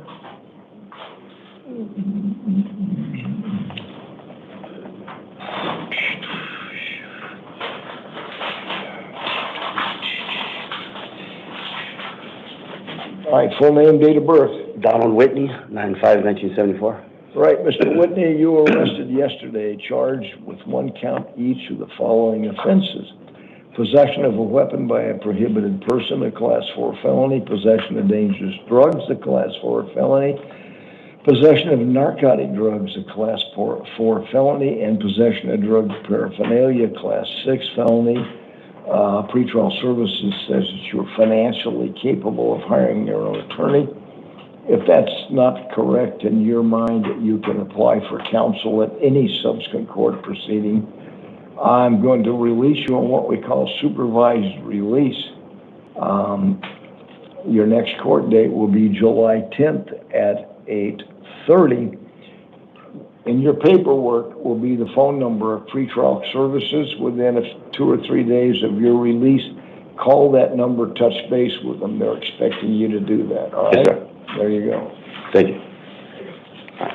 James Bowen, and then it will be Rael Mabry. James Dwayne Bowen Jr., 8/10/1986. All right. Mr. Bowen, you are here because you were arrested yesterday and charged with possession of a weapon by a prohibited person. Class 4 felony. I appoint the Public Defender's Office to represent you. I'm releasing you on your own recognizance to appear Superior Court, downtown Phoenix, July 10th at 8:30. Yes, sir. There you go. Thank you. You bet. Rael Mabry, and then it'll be Jonathan Perkins. Hey, how are you doing? All right. Full name, date of birth? Zoria Mabry, 02/19/2000. All right. You were arrested yesterday, or maybe earlier This morning. today. Yeah, earlier today. Charged with resisting arrest with physical force. That's a Class 6 felony. I appoint the Public Defender's Office to represent you. I'm releasing you on your own recognizance to appear Superior Court, downtown Phoenix, July 10th at 8:30. There you go. Thank you, sir. Jonathan Perkins, and then it'll be Yulia Kanistki. Yes, Your Honor. All right, full name, date of birth? 8/17/77, Jonathan Allen Perkins. All right. You're here today because you were arrested earlier today and charged with possession of dangerous drugs, a Class 4 felony, possession of drug paraphernalia, Class 6 felony. You also have a complaint that's been filed against you that Guys, keep the noise level down up there. you have not been arraigned on yet, charging you with possession of dangerous drugs, a Class 4 felony, possession of drug paraphernalia, Class 6 felony, driving while under the influence, misdemeanor. These are alleged to have occurred on September 17th of 2023. County Attorney's Office has pursued this matter by direct complaint, and the warrant in this case was issued on November 17th of 2023. I'm going to release you on your own recognizance on both of, well, actually, on the direct complaint matter. Yeah, actually, I'm going to release you on your own recognizance on both of them. And I understand that you are financially capable of hiring your own attorney. If that's not correct, you can request appointment of counsel anytime. On the matter you're arrested on today, next court date will be July 10th at 8:30 in Superior Court, downtown Phoenix. And on the direct complaint matter, same date, time, and place. There you go. Thank you, sir. Thank you, Your Honor. Yulia Kanistki, and then it'll be the Villa Jones. Full name, date of birth, please. 11/25/1987. All right, ma'am, you have been charged by the county attorney with direct complaint filing, possession of dangerous drugs, a Class 4 felony. This is alleged to have occurred on December 15th of last year. I'm going to release you, I appoint Public Defender's Office to represent you. I'm releasing you on what we call supervised release. In your paperwork will be the phone number of pretrial services. Within 2 or 3 days of your release, they're expecting a call from you just to touch base, all right? Okay, so in 3 days, I call them. You call that number for them sometime in the next 2, 3, 4 days. They're expecting that, and just touch base with them, okay? Okay. But you're being released. Thank you so much. You bet. God bless. Vera Jones, and then it'll be Kevin Munford.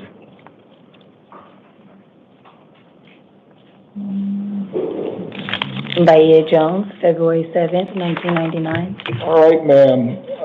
You were arrested earlier today, charged with resisting arrest, a Class 6 felony. I appoint the Public Defender's Office to represent you. I'm releasing you on your own recognizance to appear on July 10th at 8:30 in Superior Court, downtown Phoenix.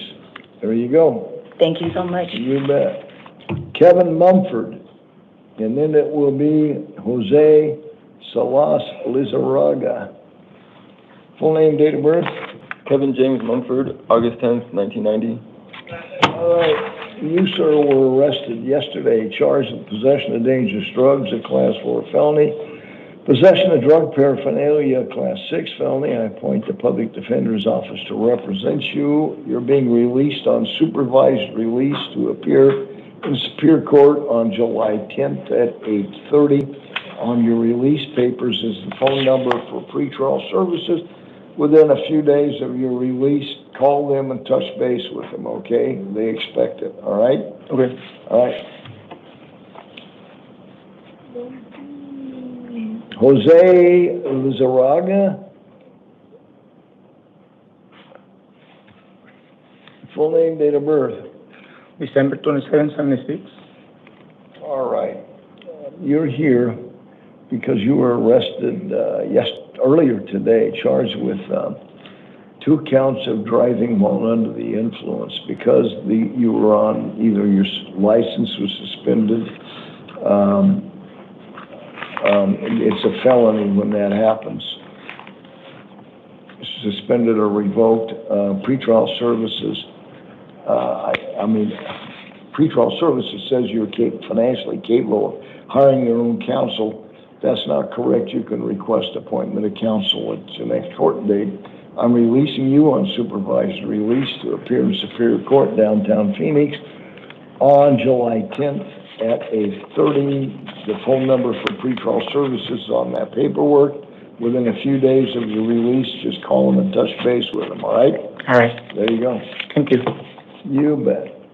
All right, we've got Thomas Lewis here. Let me see what the heck happened. Thomas Lewis? Antonio Rodriguez, 8/1/1980. Oh, okay. Jose, who is this? Refresh your page, Commissioner. What's that? Refresh your page. Refresh my, okay. Oh, no, hold on, let's see. All right, I've got it. But I've got Thomas Lewis coming up. Are you Thomas Lewis? No, he's Go not. and switch with it. Sorry. Oh, okay, Antonio Rodriguez. Okay. Well, that. Yeah, Thomas. Yeah, I got Thomas Lewis. What's that? Thomas Lewis on the podium. Okay. Mr. Lewis, give me your full name and date of birth. Thomas Lewis, 11/29/92. All right. Let's see, you are here.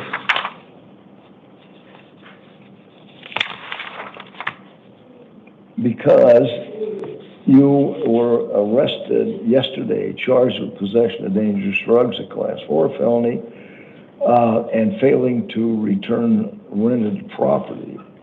As agreed, that's a Class 5 felony. I appoint the Public Defender's Office to represent you.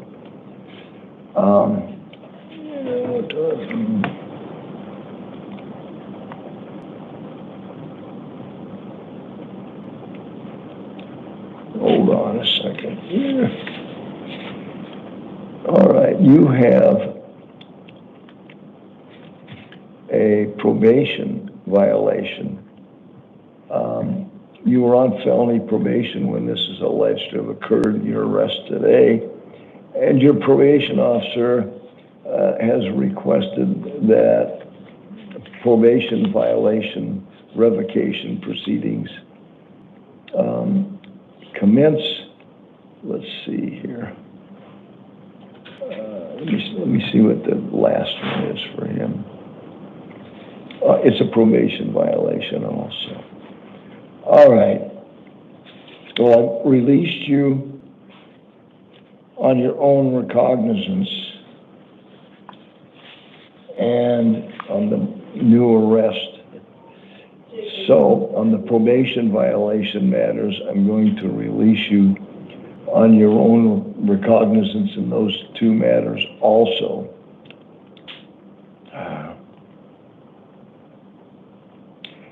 You're to contact your probation officer within 72 hours of your release and let him or her know what's happened. So I'm gonna be released? They know that what's that? I am gonna be released? I'm going to release you, yes. Thank you. Hold on.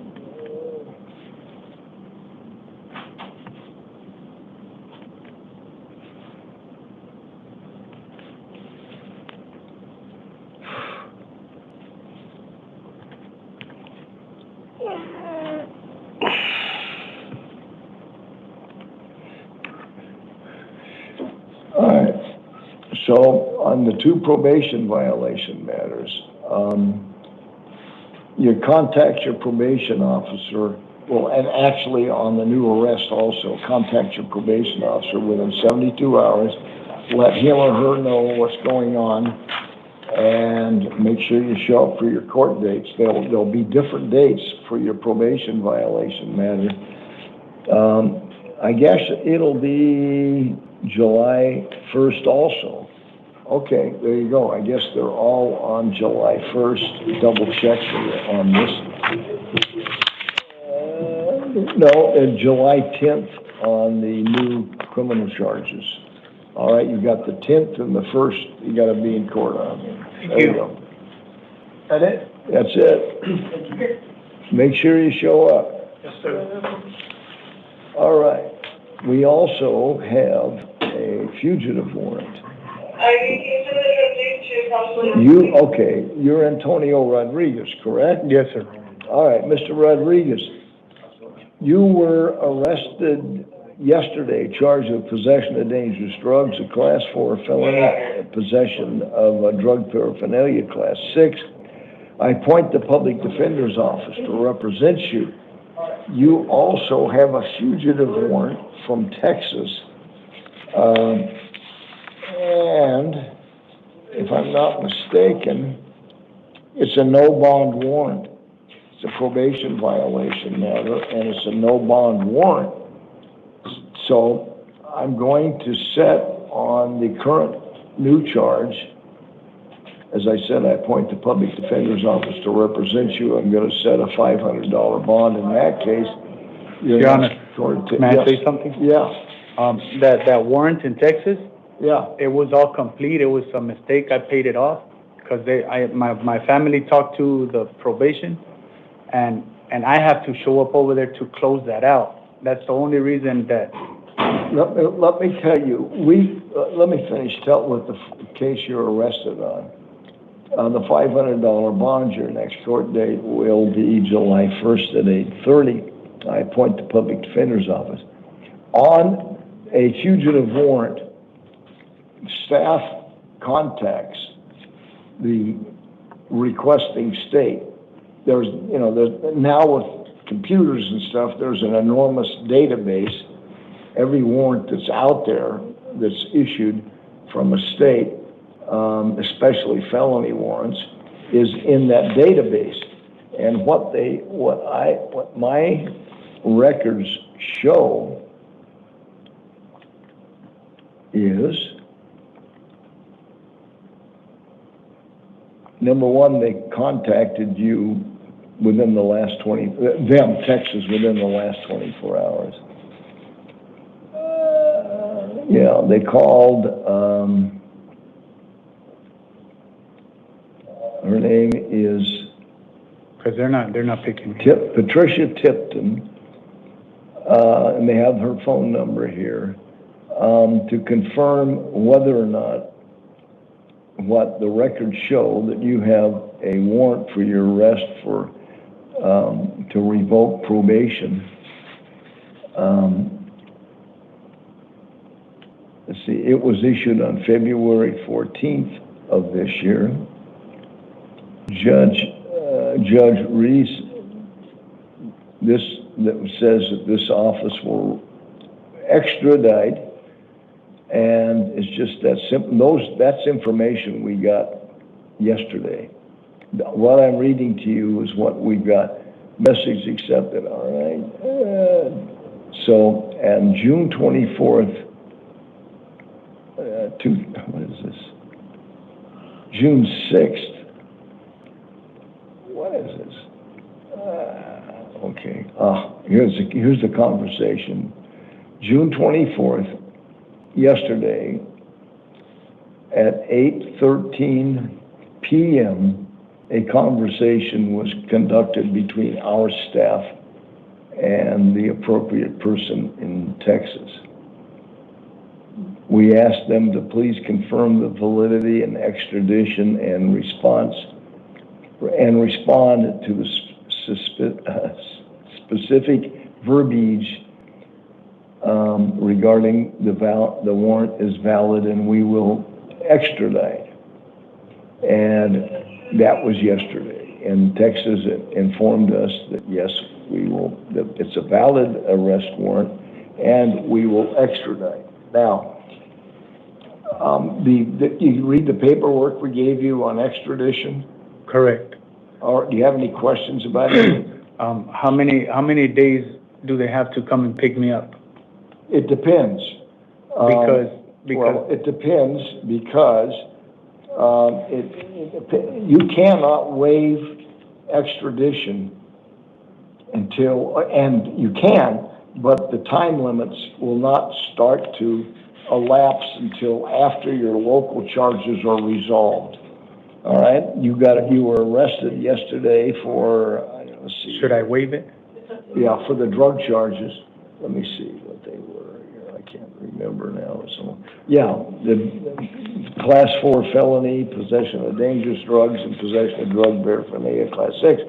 Those cases, I'm sure, will not be resolved for at least a month or more, or just in normal prosecution. Now, so even if you waived extradition, ordinarily, if it weren't for those other charges, the time would start to run tomorrow. Would be day one of the 30 days within which they have time to pick you up. Right. Okay. If they didn't pick you up on the 31st day, we'd release you, but the warrant would still be out there. But I will tell you that I'm pretty sure Texas is not a place that doesn't pick people up. Right. If you didn't waive extradition, then the states of Texas and Arizona would have up to 90 days to complete extradition proceedings, which essentially is have a hearing where the statutory requirements are established, which are, number one, there's a valid warrant, and number two, you're the person named in the warrant. And it's pretty simple. So what I suggest you do is not do anything regarding the fugitive warrant, because you can do that at any time. Eventually, you'll have a hearing in this matter on the fugitive warrant.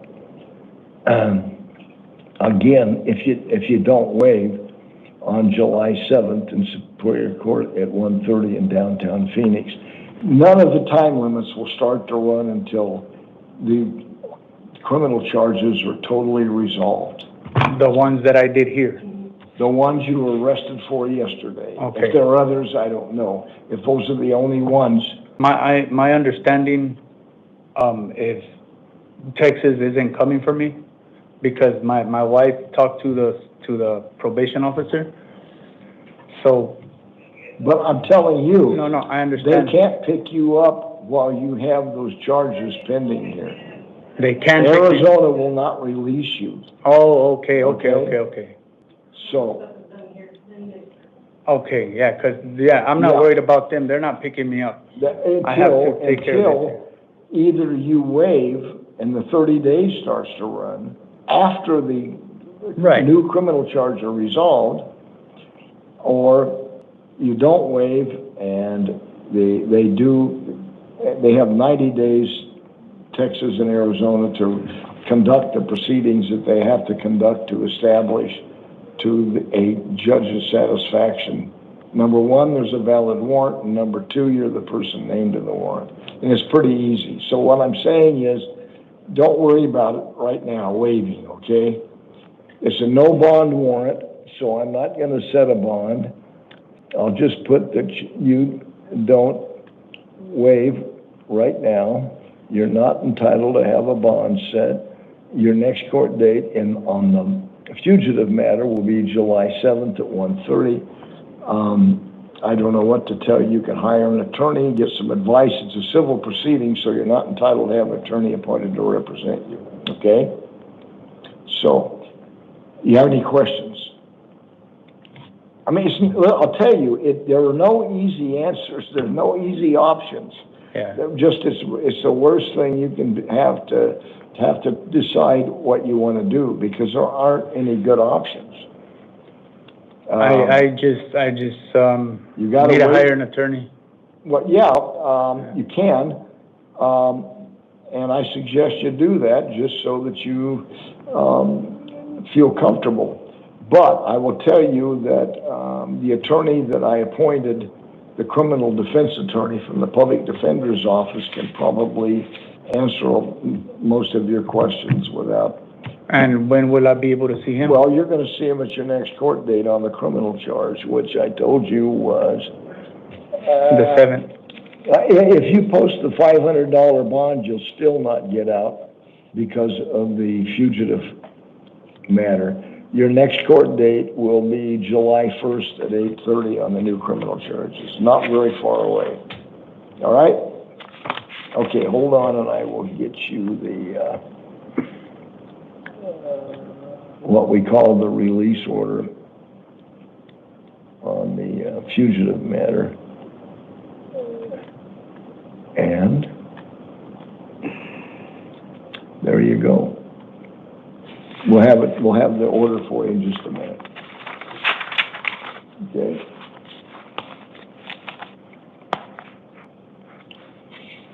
So, even if they take care of, like, if they sentence me on the 7th? They can't sentence you on the 7th. I mean, well, they'll give me options, right, on the 7th? Like, they'll give me options. They will, but in all likelihood, nothing will be resolved on the 7th except another hearing date. They can set up for a change of plea, maybe, or something. That will be in the future, at least 30 days probably. And then, because they need to get information about you and your background, the sentencing won't take place for probably at least 30 days. So I'll be stuck here for 30 days? At least.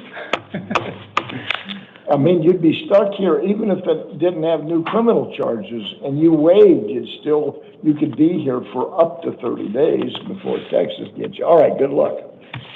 All right, let me put the house calls on the record. I'm taking out the super fast, and I'll be right back for the house call. All right.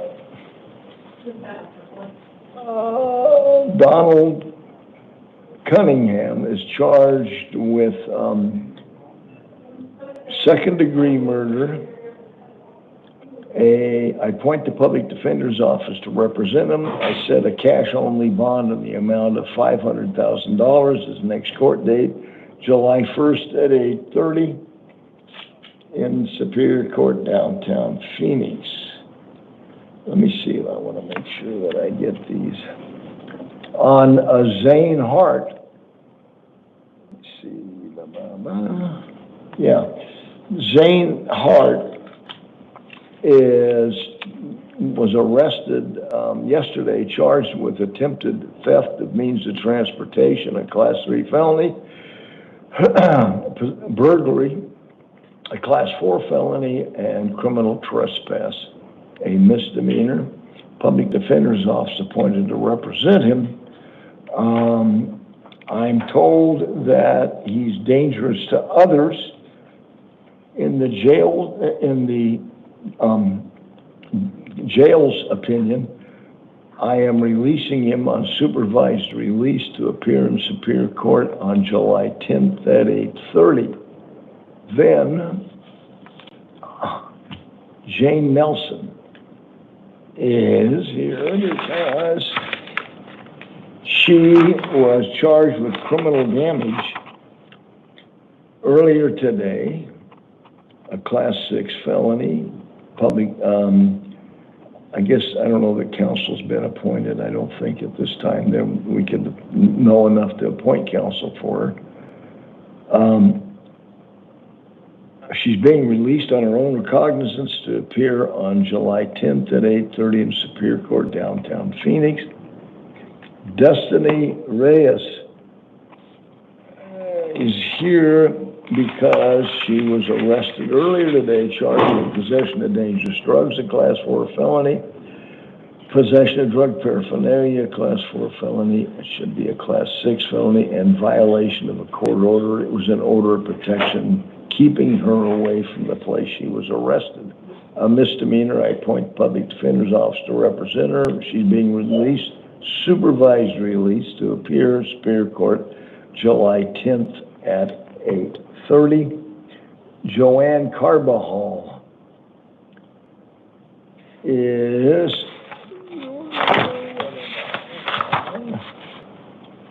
was charged earlier today with criminal damage, a misdemeanor, 1 count, 3 counts of disorderly conduct by noise, misdemeanors, and 1 count of criminal trespass, Class 3 felony. Public Defender's Office appointed to represent her. A $500 bond is set. Her next court date will be in El Mirage Municipal Court, June 30th at 10 a.m. Let's see here. And then Antonio Rodriguez. What did I have to Mr. Rodriguez? By the way,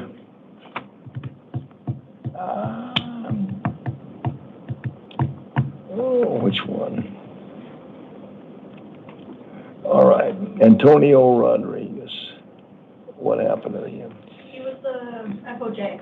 We already did him. I just did him. Correct. Okay, he wasn't a house call. What am I doing? All right, but I want to make sure I mention why Jane Nelson was, I don't know, it says UTF. What does that mean? Unable to function. Unable to Function. function. All right. And who was number 27 and 24? Reyes was a danger to themselves and others, as was Destiny Reyes, and unpredictable. All right. Let me go take care of this house.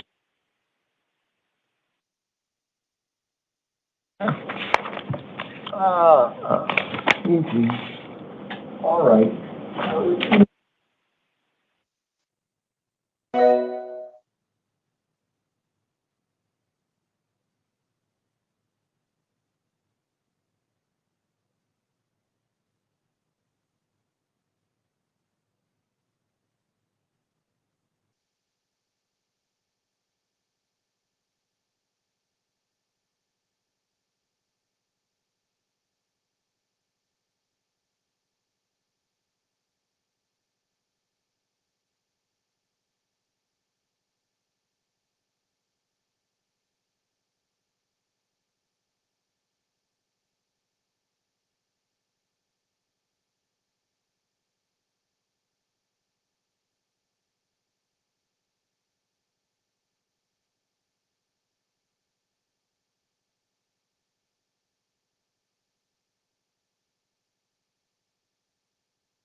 Yeah, she can wait for 2 weeks.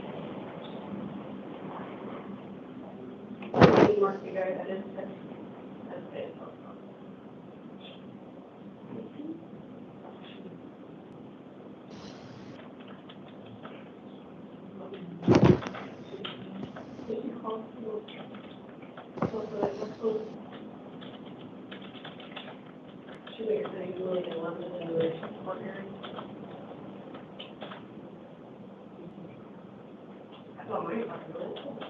He said he wanted. And that's what we're in.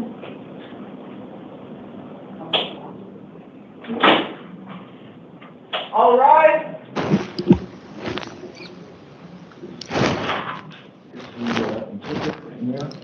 Oh, no, she's on the screen. He's what? She's on the screen. Okay. You can be seated. Can the person for whom this is happening, could we put them in a position where they can see the Yeah, screen? he's good up here. Okay. I already flipped the screen. What's that? I already flipped. Oh, okay. You should be able to see. All right, thank you. Now he's good on it. Yeah, if they can see it. All right. This is the 8 p.m. initial appearance docket. We're going to call you in here individually, tell you why you're here. When you come into this room, you need to stand behind the lectern and give me your full name and date of birth. I will be giving you a lot of information about your case. You don't have to try to memorize what I'm telling you, because before you leave the area, you'll receive a printed copy of a document that contains all the information about your case that you need to take with you. If you're here in a probation violation matter that will be heard in Maricopa County Superior Court, the Public Defender's Office is appointed to represent you at this time so that you'll have counsel in your next court appearance. If you're someone who is released, you need to make sure that you review the conditions in the release order carefully, and the conditions include not returning to the scene of the alleged crime or having contact with alleged victims or witnesses, and you violate those conditions and you're taken into custody for that reason, you will not be released from custody easily again. All right, we will start with Jeremy Joseph. He's right, okay. Is he here? I didn't see him. All right, hold on a second here. Could you give me your full name and date of birth, please? Jeremy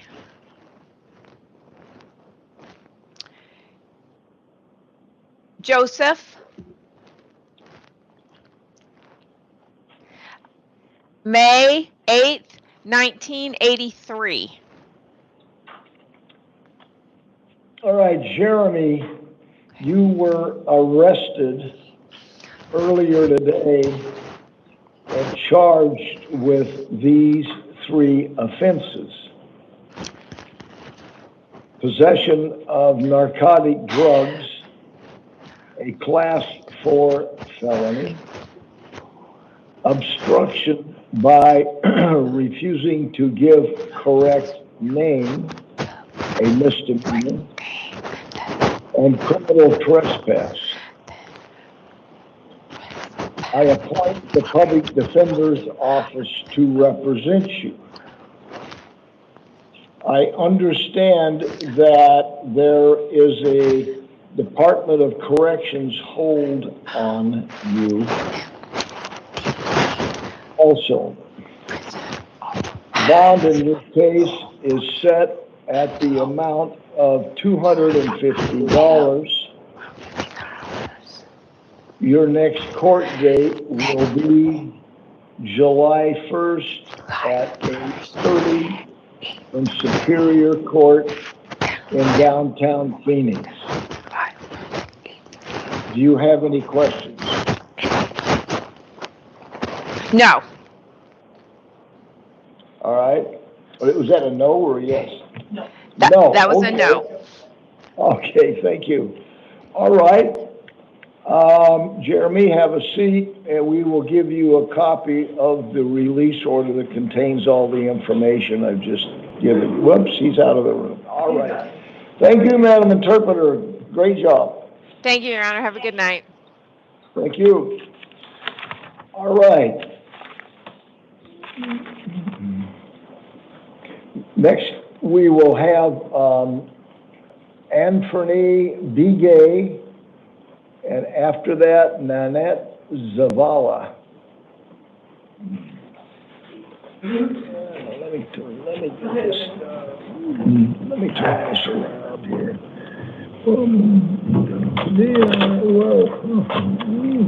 I'm going to break something here, I know.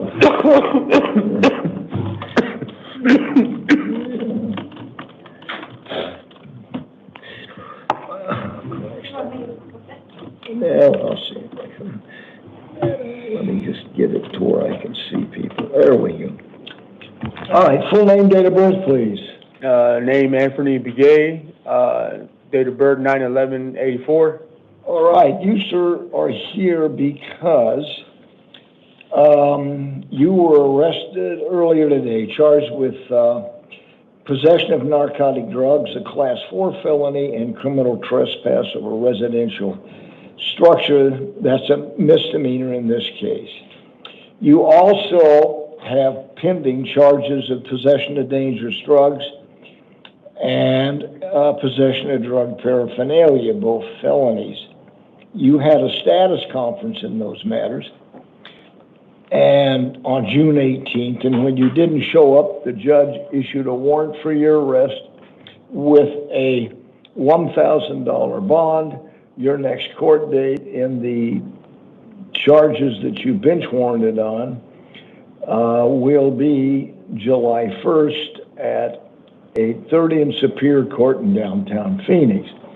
Your problem is that under Arizona law, if you are arrested and charged with a felony and released, which you were at the time you were arrested on these new charges, and while you're on that release, even if you've bench warranted, you are arrested and charged with committing a new felony, you're not entitled to have a bond set or be released on any form.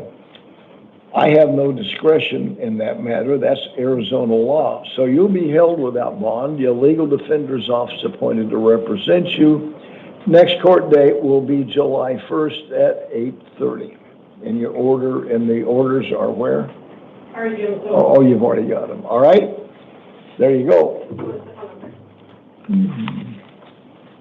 All right, Nanette Zavala, then it'll be Joseph Lancaster. How the hell do I get this thing down? Full name, date of birth? Nanette Vanessa Zavala, 12/4/90. All right, ma'am. You are on felony probation in Maricopa County Superior Court, and they contend you violated conditions of probation on June 17th. A warrant for your arrest was issued with a $100 bond. Your next court date now will be July 1st at 8:30 Superior Court in downtown Phoenix. May I know what they gave me the warrant for? What the warrant was for? I'm sorry. The warrant, what was it for? The exact address is on the order I just gave you. Yeah, but I barely found out I got a new probation officer. They didn't tell me that I had gotten one until after the fact. But I've been trying to get a hold of her, but she doesn't answer. Well, I just recently found out that I had gotten a probation officer.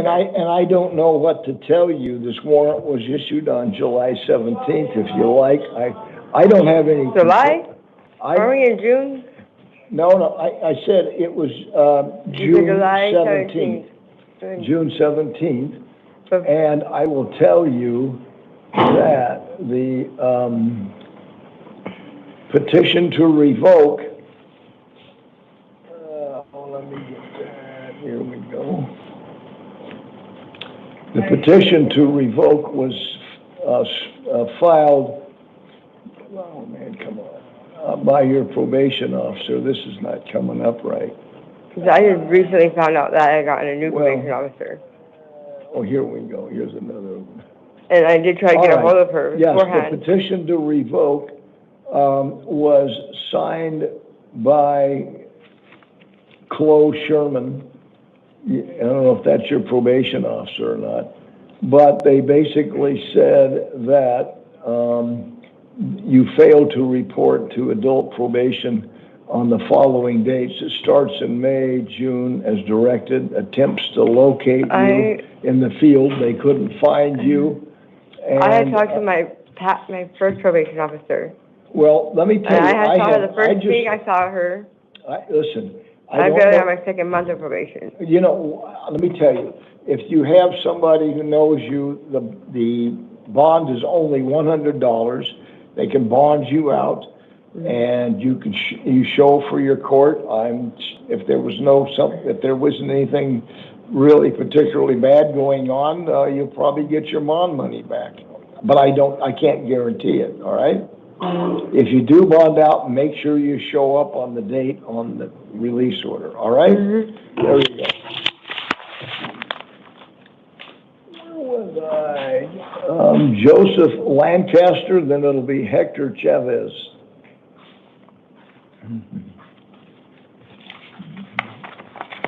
Full name, date of birth. Wait a minute, you're Hector Chavez? No. Are you Nanette Zavala? No. Joseph Lancaster. Joseph, I apologize. I did call the name first. Joseph Lancaster, full name, date of birth. Joseph Lancaster, date of birth 5/28/73. All right, Mr. Lancaster, you're on felony probation on June 17th. A warrant for your arrest was issued with a $550 bond. Your next court date will be the revocation arraignment hearing in Superior Court, downtown Phoenix, July 1st at 8:30. Why was I bonded? Why was I put on or arrested? I mean, when I was released, he told me, to go back to doing what I was doing. But they didn't give me no bond information or where to go or anything like that. Tell me if I was doing what I was supposed to be doing. Actually, I get picked up in the same location that I told them I lived at, and I had for a warrant release. Did anybody understand what he was saying? I was picked up for no reason. There's nothing wrong. I had contacted nobody. I hadn't done anything wrong. Yeah, Mr. Lancaster, let me tell you, you're supposed to stay in contact with your probation officer. They never give me a probation officer. They give me a piece of paperwork that got stolen 2 days later. Yeah. They say they have a note to the court. The defendant was reinstated to probation after failing to make contact with probation upon release from custody. That was before this happened. The defendant has been out of custody since May 10th and has failed to contact probation. His whereabouts have been unknown since that time. That's what the probation officer said under oath. That's why this warrant was filed. All right. My location's been unknown. I've given them an exact I've given them an address where they can locate me. Okay, well, I'm not looking back. All right, listen. Good luck, Mr. Lancaster. Hector Chavez, and then it'll be Cody Quinlan. Judge, I hate to interrupt. This is Ryan McPhee. I'm just in case you weren't aware, I'm here on the David Avila Martinez case, so whenever you're ready to call that one. All right. Good evening, Your Honor. Okay, it'll be just a couple of cases. All right, full name, date of birth, please. Hector Jose Chavez. I know it says A on my account, but it's Jose. All right. Mr. Chavez, you're on felony probation, 2 separate felony convictions. On June 3rd, a warrant for your arrest was issued. In each case, the one warrant had a bond amount in the $2,500. The other one had a bond amount of $5,000. Your next court date will be your revocation arraignment hearing, Superior Court, downtown Phoenix, July 1st at 8:30. Cody Quinlan, and then it'll be Carlos Leal. I had a question for the judge. Question. I was What's wondering, that? with that revocation, if that probation revocation is set into place, if it is revoked, then I would. I don't know if you'll be revoked, but that's the way, when people are on probation and they don't follow the rules or they don't stay in contact with their probation officer, I don't know what happened to your case, why it was filed specifically in your case, but you'll get to see it later. Okay. If you don't do that, usually, almost always, it is not remaining in communication with your probation officer. I did. Almost always, they can't find you. Now, you'll find out later at the revocation arraignment hearing, but it won't be on your release order. It'll just, the only thing I have is the arrest warrant, but I have access to the other pleadings. You want me to tell you why they thought you should be revoked, or at least a warrant arrest for you, for your arrest issued? Please. Yeah, let me tell you, you're on probation for a felony of theft or control of stolen property. This is the reasons. Defendant committed a crime of domestic violence, failing to comply with court order, a class 1 misdemeanor, on or about June 2nd. That is a term 1 violation. Number 1 violation in all probation rules is don't commit any new crimes. Then the defendant refused to actively participate and cooperate in a program called Thinking for Change Counseling or Assistance at Terros Health, as determined by the Adult Probation Department as required by law, given assessment results and behavior. The defendant refused to complete mental health evaluation through community bridges as directed. The defendant did not reside in a residence approved by adult probation. Then, a note to the court, to the judge who was going to consider whether or not a warrant should be arrested. The client has an order of confinement set for June 10th of this year to serve 60 days in county jail with credit for 0 days time served.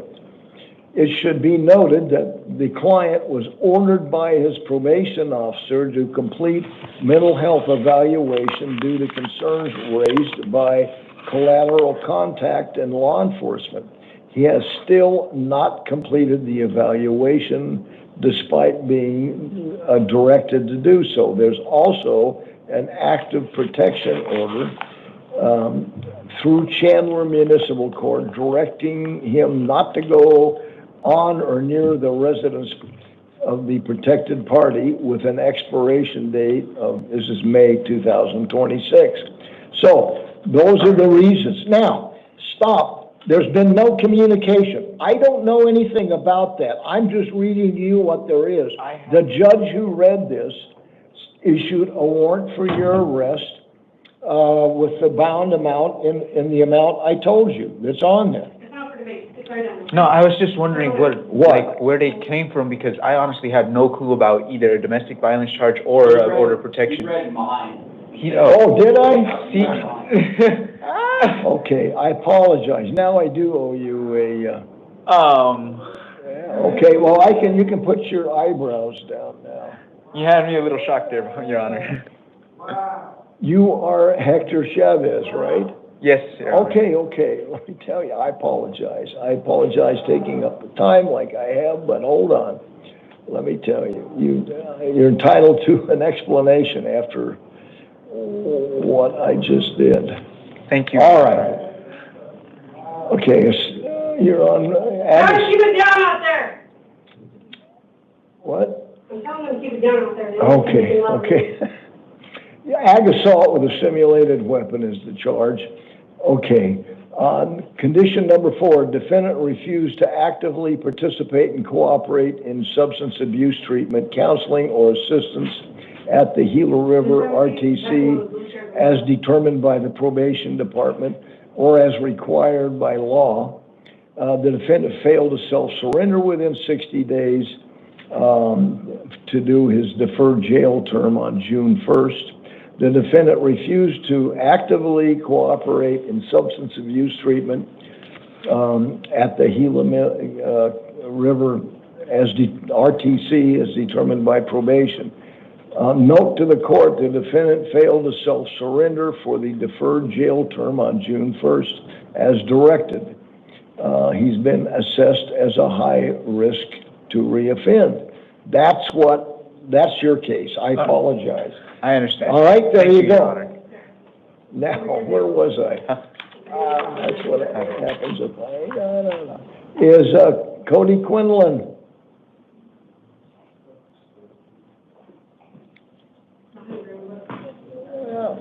And then after that will be Carlos Leal. Full name, date of birth. Cody Christopher Quinlan, 10/18/1989. All right. You heard what I said about your case. You are here because a warrant for your arrest for violating conditions of probation was issued on June 3rd. It's a $500 bond. Next court date, July 1st at 8:30, Superior Court, downtown Phoenix. And there's your order. Carlos Leal, and then it will be David Martinez.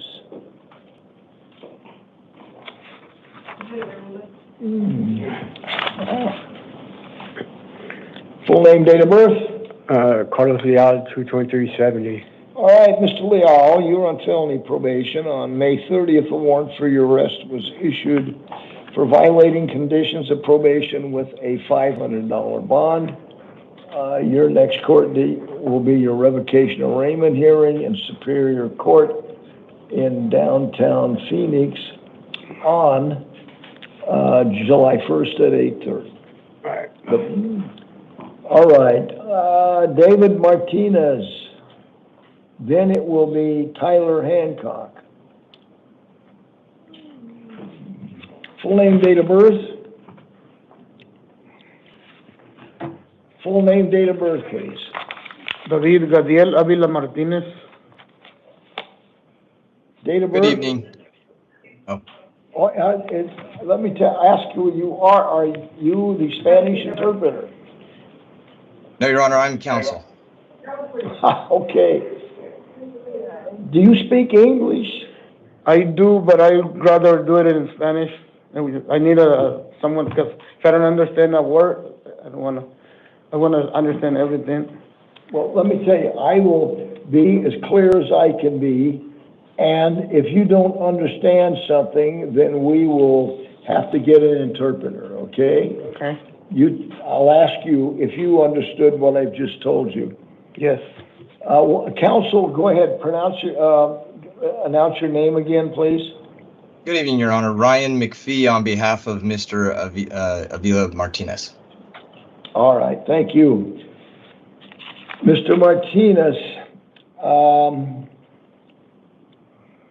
you had previously been charged with 2 counts of a form of kidnapping, Class 2 felonies, correct?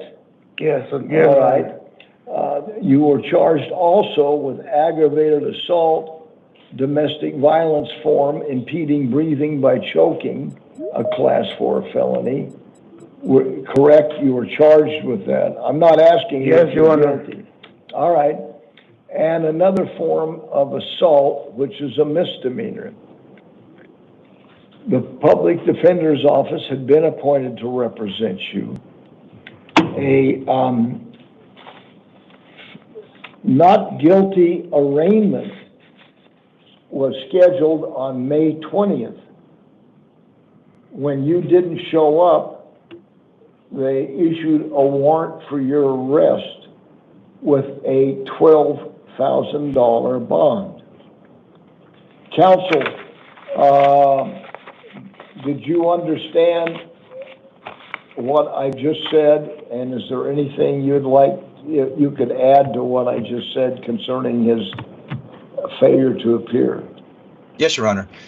Shortly after the initial appearance, he was arrested by ICE and was in ICE custody, which is why he missed that hearing.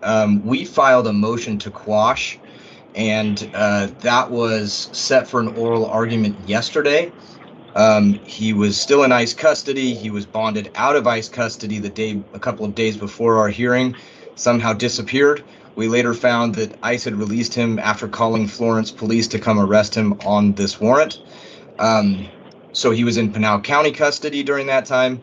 That judge agreed that he was not in violation of his bond, so she vacated the bond revocation hearing.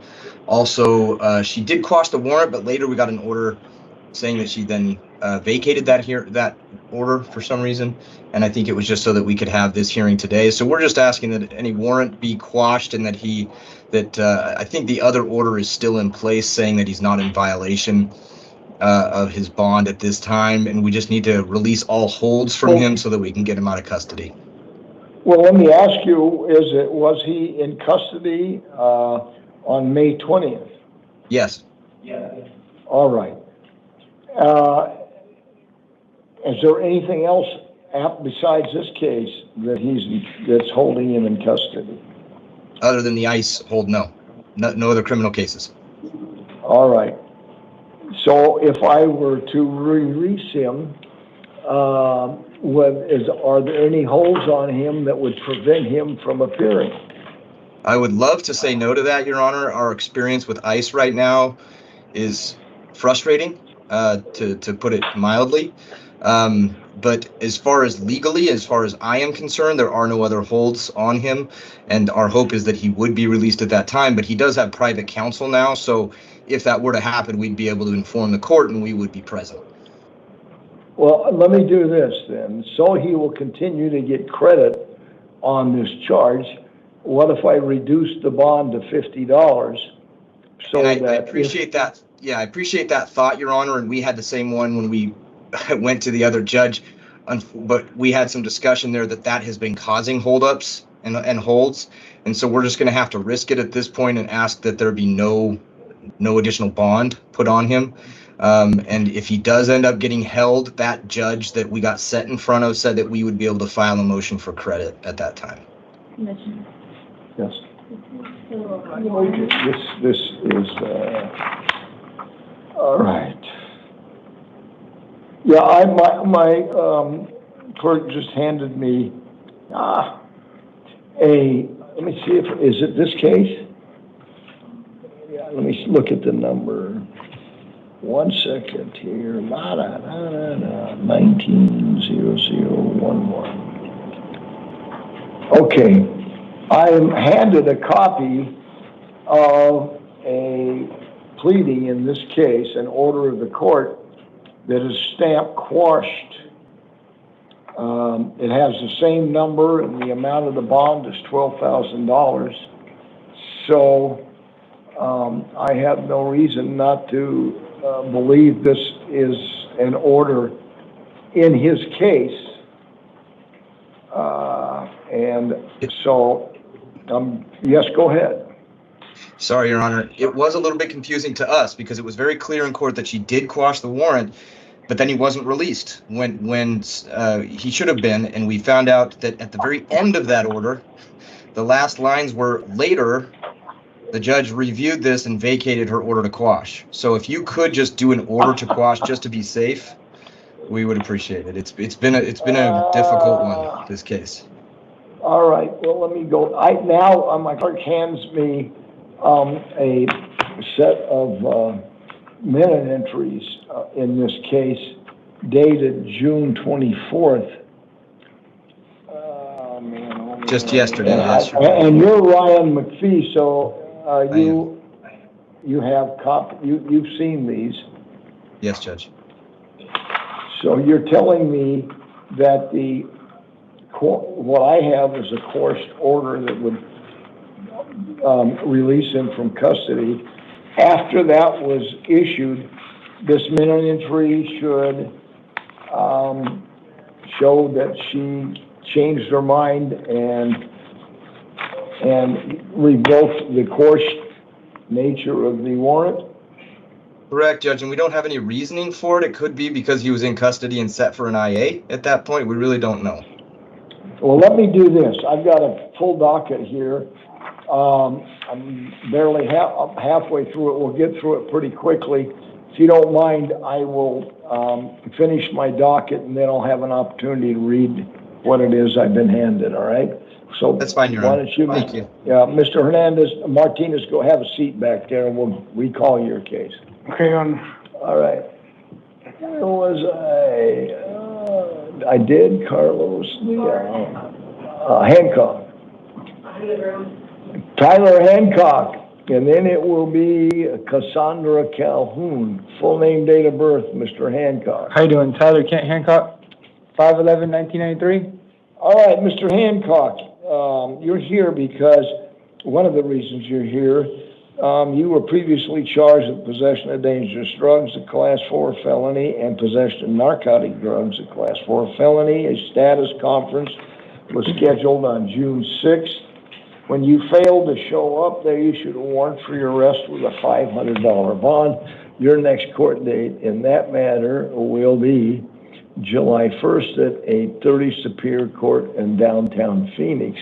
You also have a probation violation. You were on felony probation. I just transferred over from, I was on parole. I just completed parole, and then now they transferred me over to probation as of today. And I was just so last 2 days ago, that's when I got arrested. So now my case is confusing. So I just completed parole out of Pinal County. I live in Pinal County right now. Well, let me go back up to the probation violation matter. I just completed parole. Yeah, sorry. You're on probation for a Class 4 felony. Back in 2013. So my case is confusing. So so Pinal County and Maricopa County is getting me confused. So Pinal County is telling me that I only have parole, and that's why I'm complying every day. I work every day, sir. I'm just trying to get out for my daughter, and I have a great job right now, and I have a great supporting cast behind me.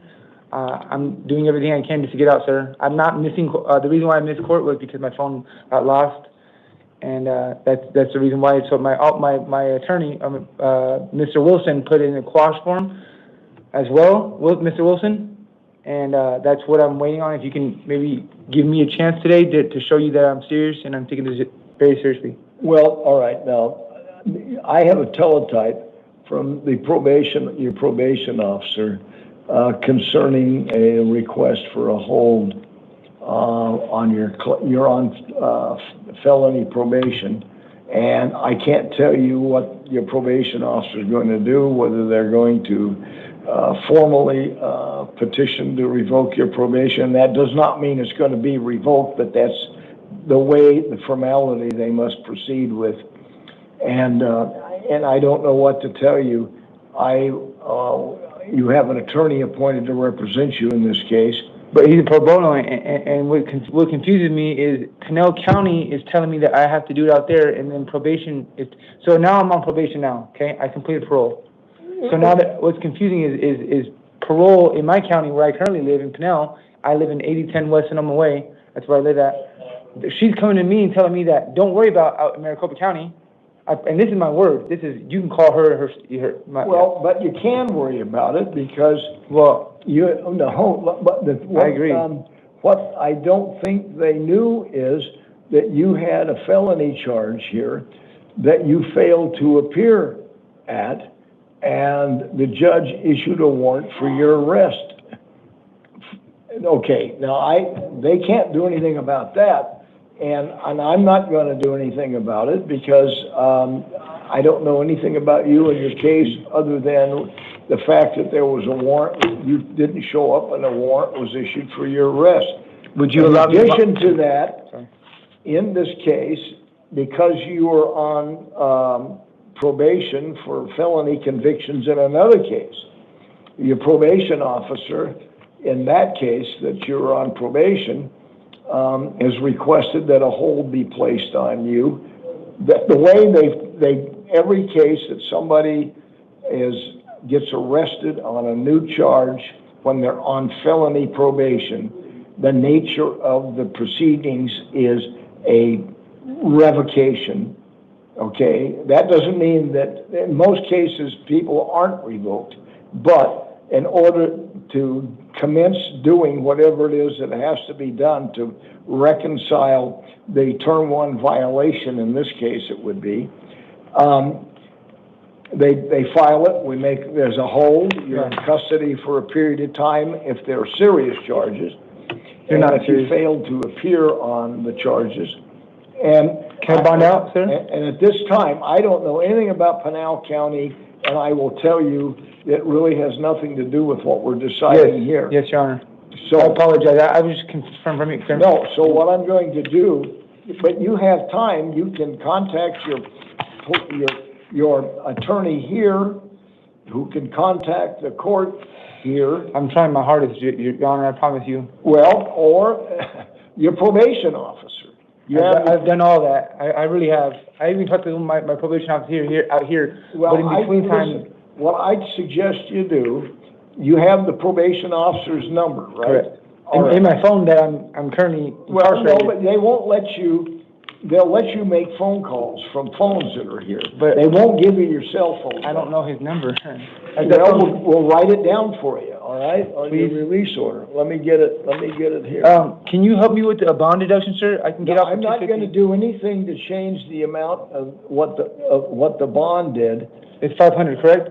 It's $500. Okay, I don't know anything about your case other than what we're talking about. So right here, my bond's here. I just want to confirm it's $500 and I'm good to go, right? All right, hold on.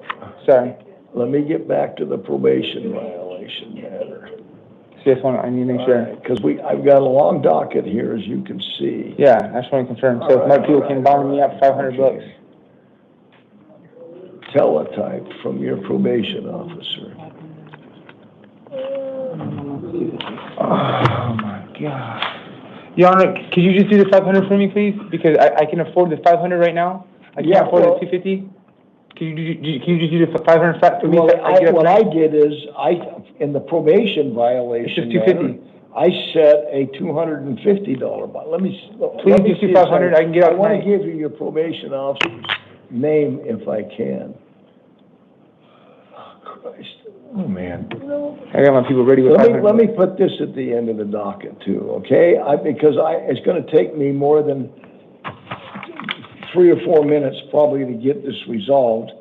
And just have a seat back there and we'll call you in. And Your Honor, I promise if you can help me out to do 500, sir, I can get out tonight and then I can get everything else. Listen, let me get rid of it. I would have been out of here by now if it hadn't have been for the unusual things that occurred. And I will tell you that I've got a lot of patience, but most of the people that work in court with me don't. All right, where was I? That was Tyler Hancock we had. Calhoun. Cassandra Calhoun, then it'll be Javier Tucker.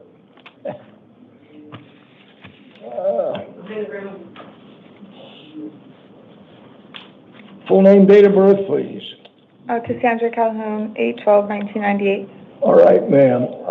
You have a warrant out of East Mesa Justice Court.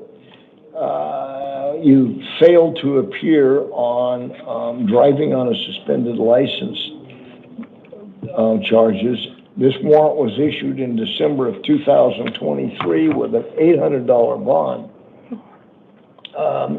The next court date in this matter will be June 30th at 8:30 in West Mesa Justice Court. Now, you also have a warrant out of Cochise County. And I will tell you, what do your records show that the amount of the warrant is? 1,703. See, mine was blacked out. All right, let me do this. Now I have a number I can put in there. Let me amend this. Tell me that again, 1,000? $703. Okay.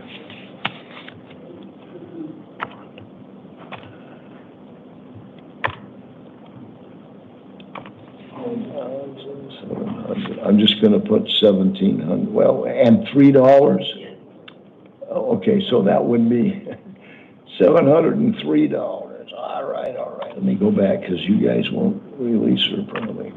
Okay, it's $1,703 on the Cochise County warrant, all right? There you go.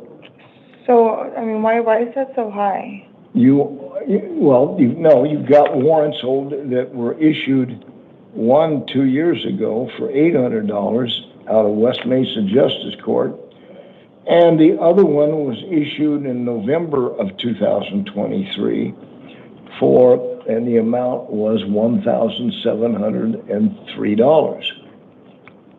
Okay, so I'm here to serve my 5 days for the DUI I had previously, so I'm not gonna get released unless that bond is paid? If you post the bond, the amount of those bonds, they will release you, yes. So you're talking like $2,000?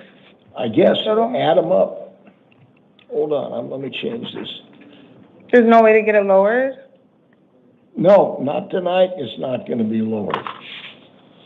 All right? The next matter will be Javier Tucker. I changed this too. It did, all right. Let me go back. I will get it. God, I tell you, I didn't sign it, did I? Hold on.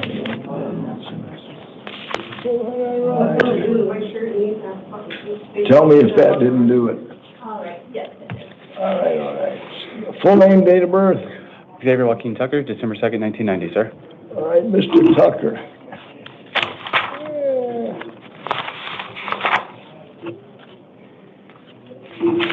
You're here because you had 2 warrants out of Santan Justice Court.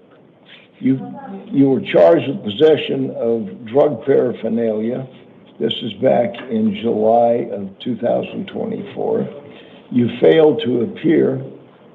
They issued a warrant for your arrest in February of this year for $680. Then you had another charge filed in August of 2024, criminal trespass. When you failed to appear on February 3rd of this year, they issued a warrant for your arrest in an identical amount. So you've got 2 cases with $680 as the bond. If I may, Your Honor, I was in custody for both of those court dates. I was in Core Civic for the first one, and then I was in custody at Pinal County at the time of the court date. I see you've been released from Pinal County. I just did 70+ days over there at Pinal County. That was... Yeah, but you realize these warrants... No, this is over a year ago. No, yeah. I'm just saying at those times. But I understand I was homeless at the time, and also I didn't have... I'll tell you what I'll do. And I do actually now have a reliable address. I have Santan Sober Living. Let me tell you what I'm going to do. I'm going to reduce those to $50 a piece. If you can't get out, you can't get out. All right, sounds good.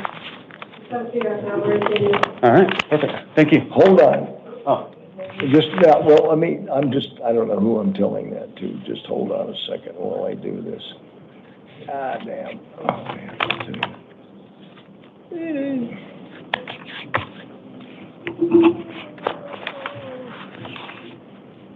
Okay.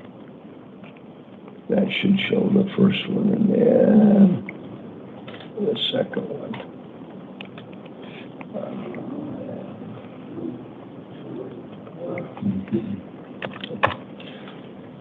Well, it's the first time you've been picked up on these, so that's all right. Both of those cases have $50 bonds. Post that, show up on the dates that they give you, all right? All right. Thank you, sir. All right. Julio Lopez Medueno. Just come out there.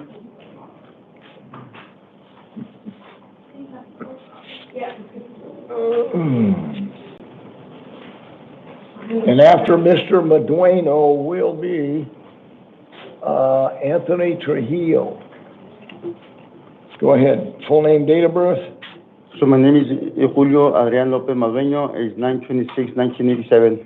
All right, you have, 2 felony cases pending in Maricopa County Superior Court. There was a status conference scheduled in each of them.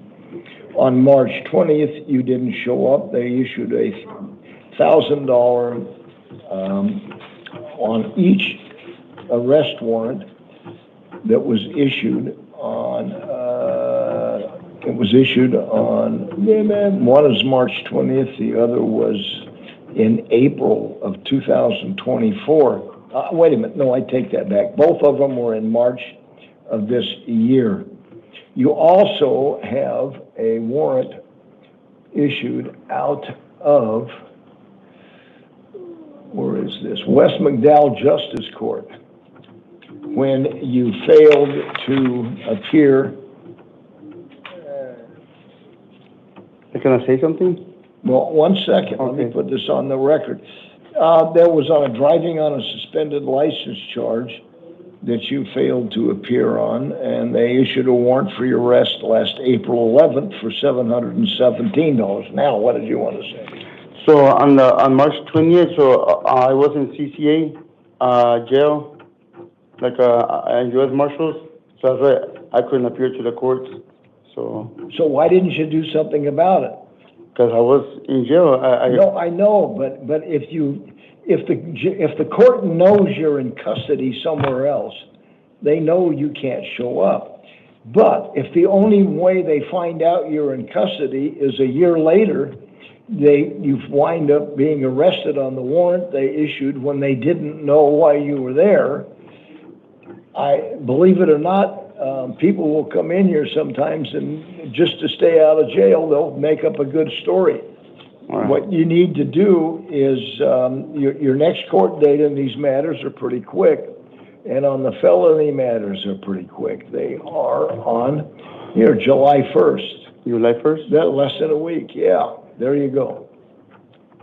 Anthony Trujillo, and then it will be John Varela.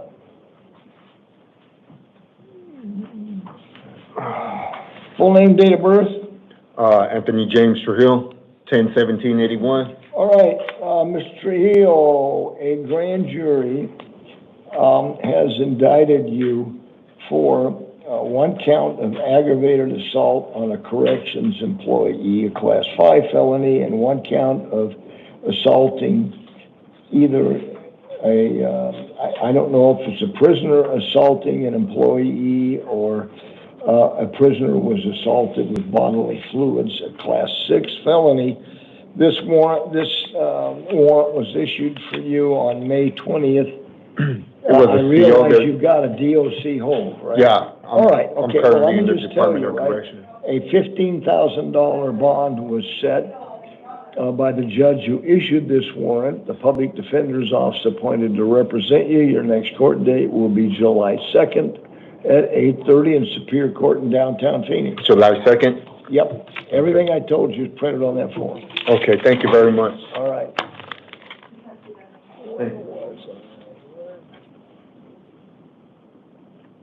John Varela, then it'll be Christopher Williams. Full name, date of birth? John Varela. Date of birth? 10/29/91. All right, you, sir, are here because you failed to pay a fine to West Mesa Justice Court for being found responsible for driving on a suspended or revoked license. This is your fourth arrest. This last warrant was issued on December 12th of last year with a $250 bond. Before that, you'd been arrested 3 times. Now, this is your fourth arrest. I'm going to keep the bond in place. Your next court date will be June 30th at 8:30, West Mesa Justice Court. Is that it? That's it. Because I have paperwork that I have another warrant. What? I have paperwork that I have another warrant. What? Another order? Yeah. Where? Not here. It's from Gilbert, I think. Yeah, I'm just seeing the ones that were either in Maricopa County courts or Superior Court. So Gilbert's different or what? Okay. This isn't my case. All right. Christopher Williams. Then it will be Eric Warner.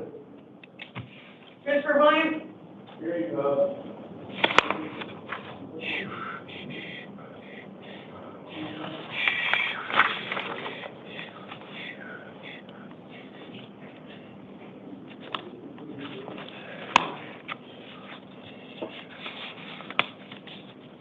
Behind the great podium, huh?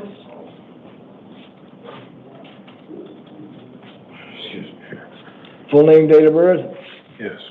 10/22/79.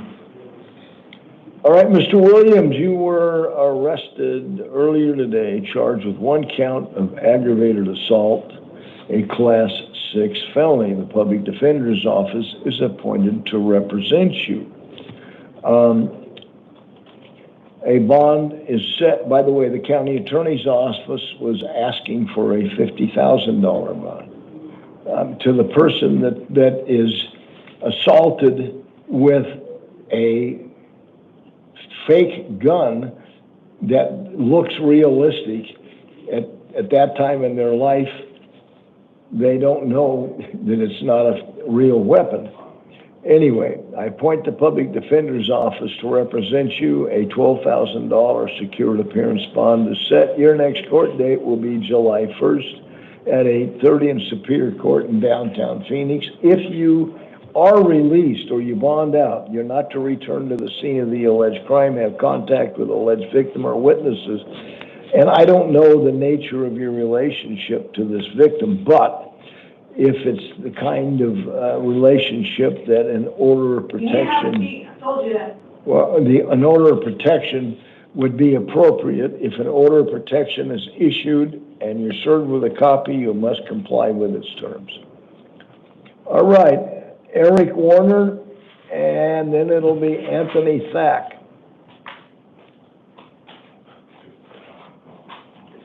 Your Honor, if Hancock keeps walking around out there, I'm gonna have him removed, just so you know. Because he told me to see him at the end. No, I didn't. But if he can't behave out there, I'm gonna have him removed. Okay, what you want me, you tell me what you want me to do, anything? Okay, okay. Full name, date of birth? Eric Warner, 10/9/76. All right, Mr. Warner, you were arrested earlier today, charged with possession of narcotic drugs, a Class 4 felony, possession of drug paraphernalia, Class 6 felony, and criminal trespass. A misdemeanor in this case. The Public Defender's Office appointed to represent you. I'm releasing you on supervised release to appear in Superior Court downtown Phoenix, July 10th at 8:30. The paperwork that you receive, you'll be released before the sun comes up probably. Yeah, the paperwork that you receive has the phone number for pretrial services. Within a few days of your release, call that number and touch base with them, okay? They expect that. All right? There you go. Thank you. You bet. Anthony Thatch, and then it'll be Dayan Honey. Full name, date of birth? Anthony Thatch, 11/22/1984. All right, Mr. Thatch, you're here on 2 warrants that were issued out of Santan Justice Court. You failed to appear on driving on a suspended or revoked license in 2 separate cases. This warrant was issued in each case on December 2nd of last year. This is your first arrest? Correct. All right. And the amount of the bond that's requested in each case is $680. I'm going to release you on your own recognizance in each case. Thank you, sir. Because it is your first arrest warrant. For most people, spending a night in jail is about all the motivation they need to show up and make payment arrangements. That you don't need to have all the money at once, but you just can work with them. Your next court date will be July 15th at 9 a.m. in Santan Justice Court. That'll work. There you go. Thank you, sir. Dayan Honey, and then it'll be Ryan Self.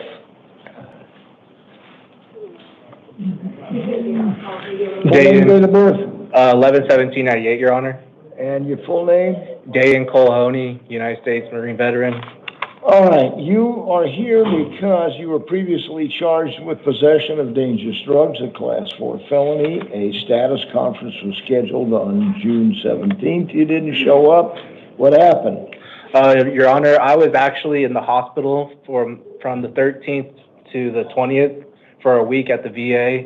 It was also I was just in the ER and I was unconscious and things like that. I was coming off. Well, all right.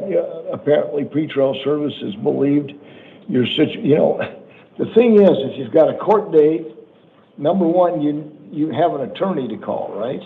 Or yes? Yes, Your Honor. All right. And you have a court. You have family or friends that you can say, listen, I'm in custody, I'm going to miss a court date. Can you please do something for me?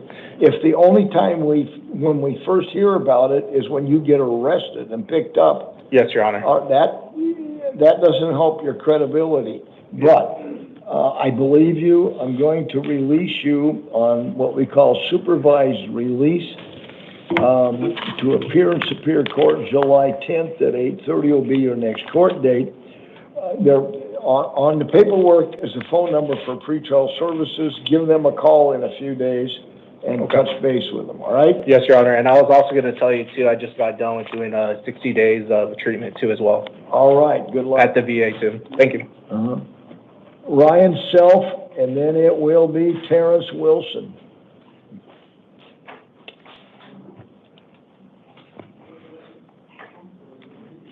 Full name, date of birth? How you doing today, Your Honor? What's that? So how you doing today, Your Honor? Say full name, date of birth. Ryan Matthew Self, February 2nd, 1988.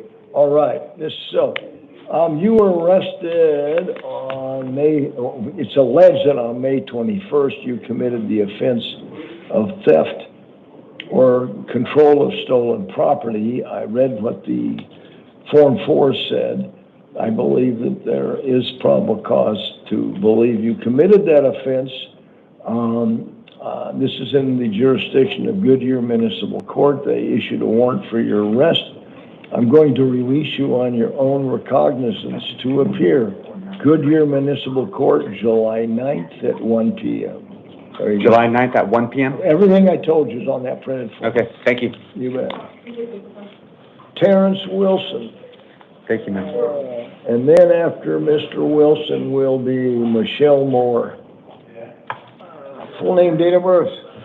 Terrence Shamar Wilson, 10/11/1987. All right, you, sir, are here on two separate cases. White Tanks Justice Court issued a warrant for your arrest in September of 2023 when you failed to pay a fine on the sanction of driving on a suspended or revoked license. Then the other reason you're here tonight is that the county attorney's office has filed charges against you by direct complaint. You've been charged with aggravated driving while under the influence, 2 counts, Class 4 felonies. This warrant was issued in February of 2024. It's the first arrest in each case. On the White Tanks Justice Court matter, because it's the first arrest, the bond is $536 is what they're asking for, all right? I'm going to release you on your own recognizance to appear in White Tanks Justice Court on July 15th at 9:30. Then, on the new case, the felony driving on a suspended or revoked license while under the influence, I'm going to release you in that case. I appoint the Public Defender's Office to represent you. Your next court date in that matter will be in Superior Court, downtown Phoenix, on July 10th. Actually, it's not on your own recognizance. It's on supervised release. Okay. You'll be released just the same, but you need to the number on your paperwork will give you the number for supervised release. Within a few days of your release, call that number and touch base with them, all right? Okay. Just on that case, not the other one. Okay, so the other one, I'll have to go to White Tanks and, White Tanks is in White Tanks, that is their case, and that date is July 15th at 9:30. okay, There you go. all right. Thank you. All right. Michelle Moore, then it'll be Ryan Silversmith.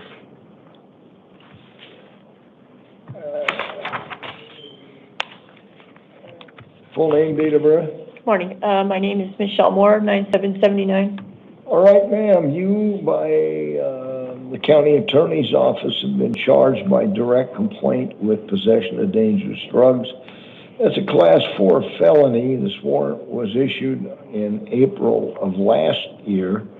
I'm releasing you on I am appointing the public defender's office to represent you, and I'm releasing you on your own recognizance to appear. Thank you so much. Superior Court, July 10th at 8:30. There you go. Thank you so much. Ryan Silversmith, then it will be Kieran Scott.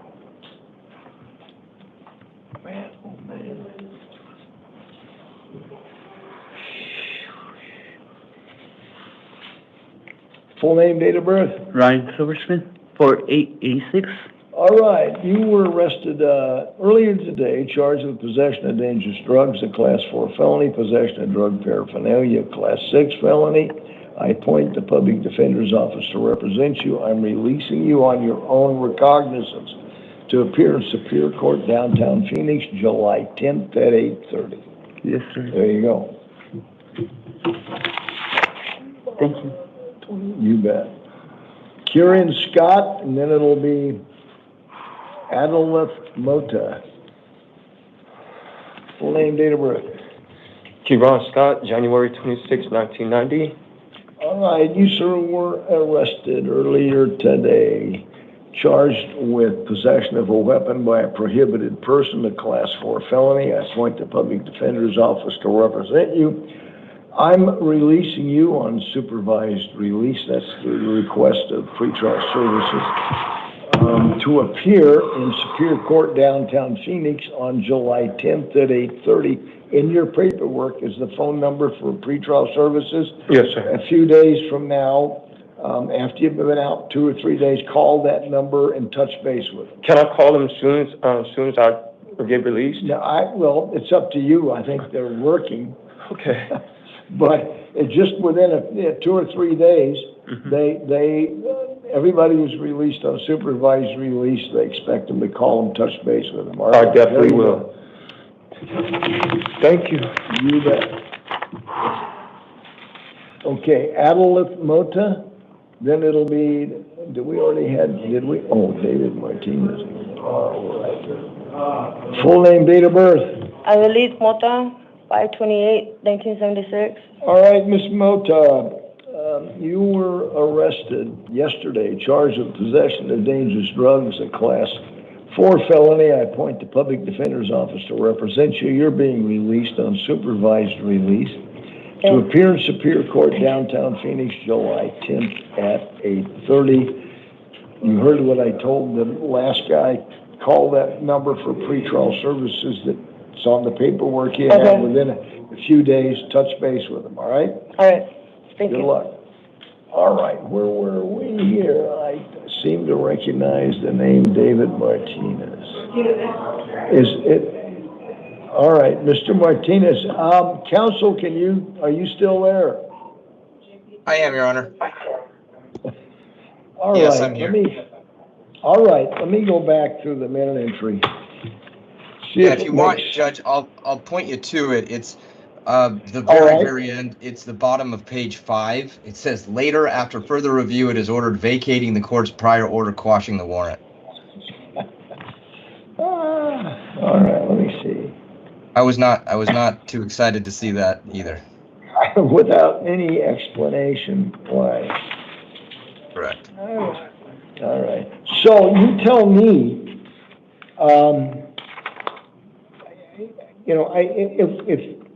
the judge gave me a explanation of why, then it would probably make sense, but now it doesn't. And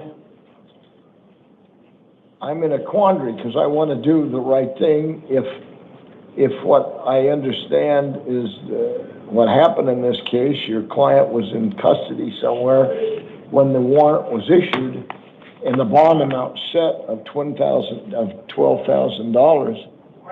Ah, man. Right. Here's all I can give you, Judge, is that she also vacated the bond revocation hearing and found that he was not in violation of his bond for missing that court hearing. And so at this point, Judge, I mean, I don't want to diminish, but it doesn't really matter why she didn't do it, because at this point he's before you, right? He's got his IA right now.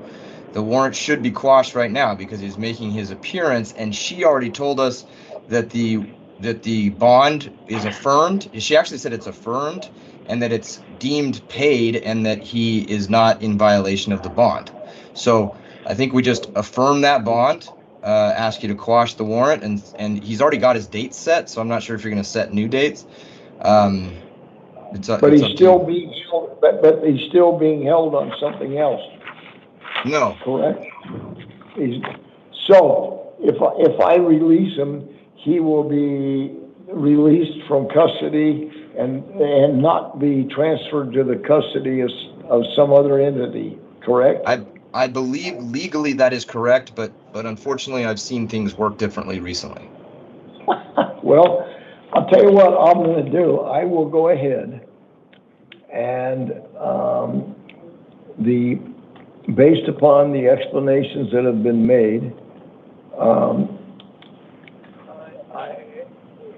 I understand why they set a large bond, but I'm trying to think how I can handle this so that it is, I don't think there's anything else I can do except possibly supervised release. So, Judge, I think the release conditions are already in place. So she affirmed the bond. She affirmed the $12,000 bond, and she deemed him not to be in violation of it, but for some reason she vacated only the part that said that the warrant was quashed. So when he got released from the other entity, it was still showing that warrant because she didn't quash it, but he's not in violation of the bond, and the bond is already set, and it's already been paid. So when is the next court date? We are set, so the dates that we got set out last time, the next one is his IPTC is August 5th.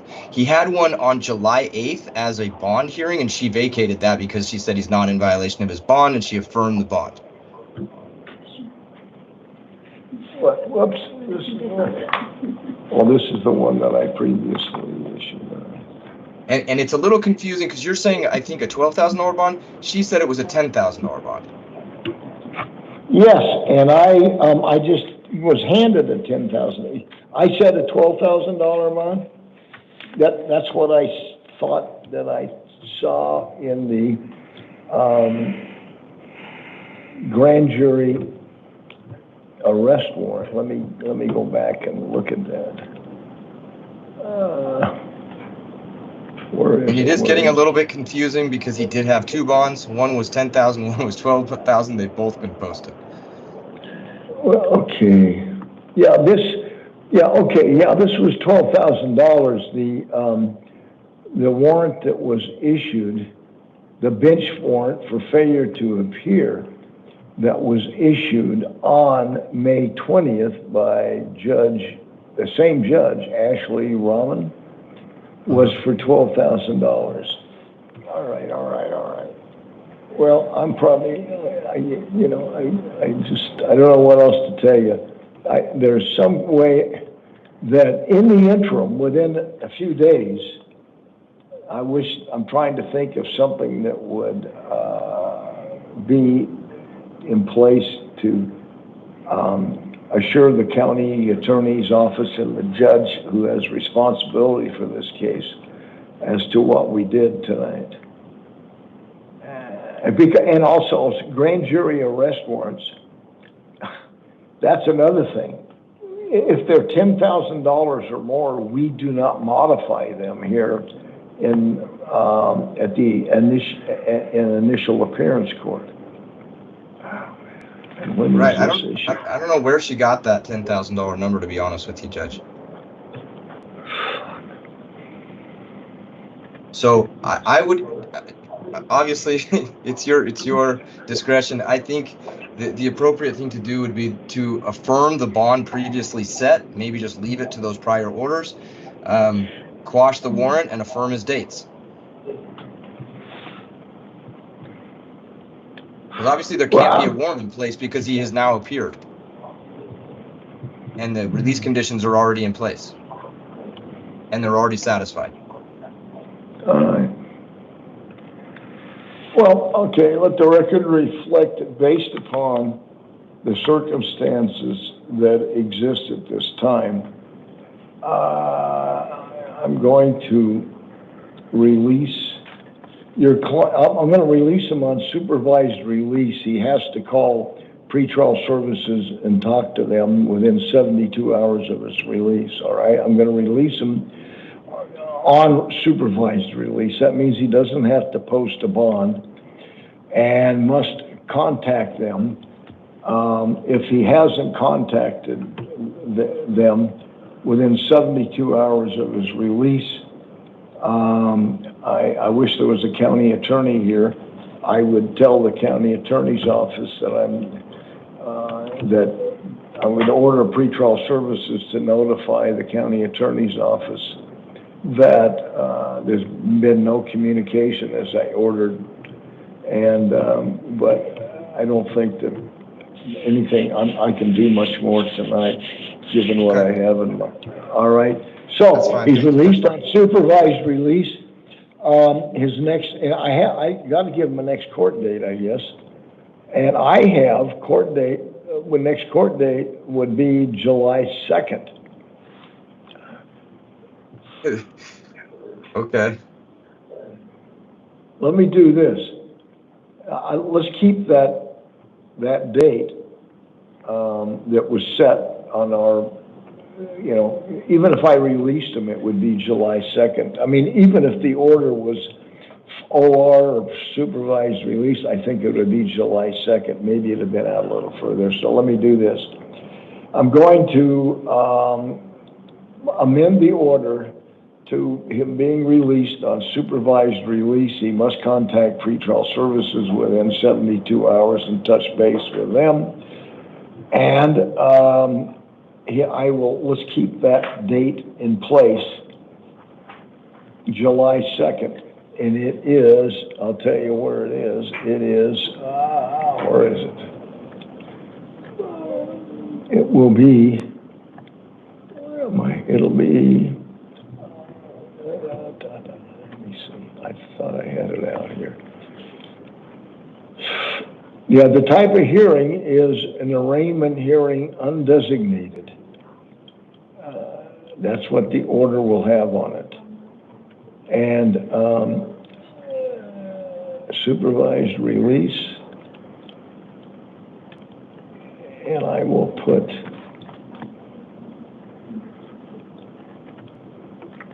I'll type in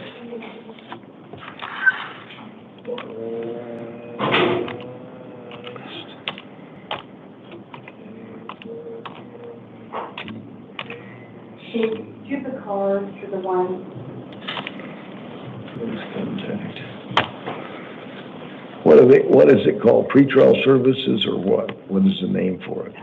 Yes, pretrial services release. All right.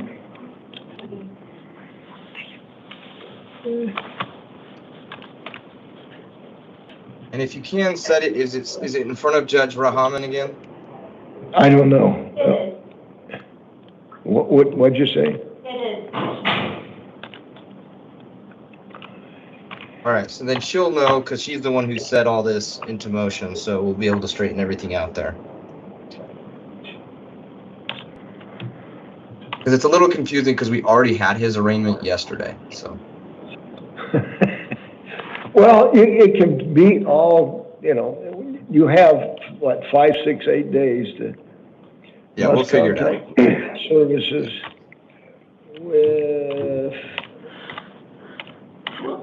within. Thank you.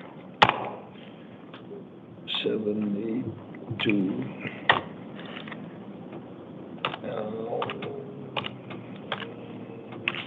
72 hours of release.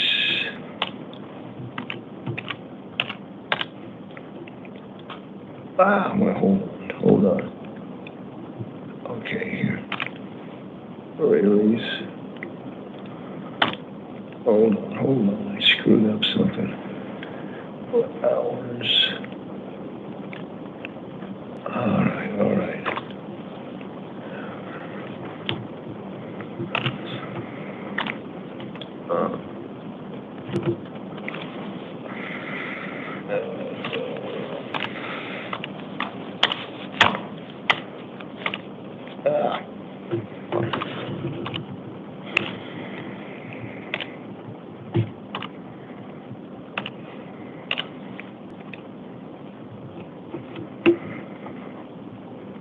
All right, must contact pretrial services within 72 hours of release from custody.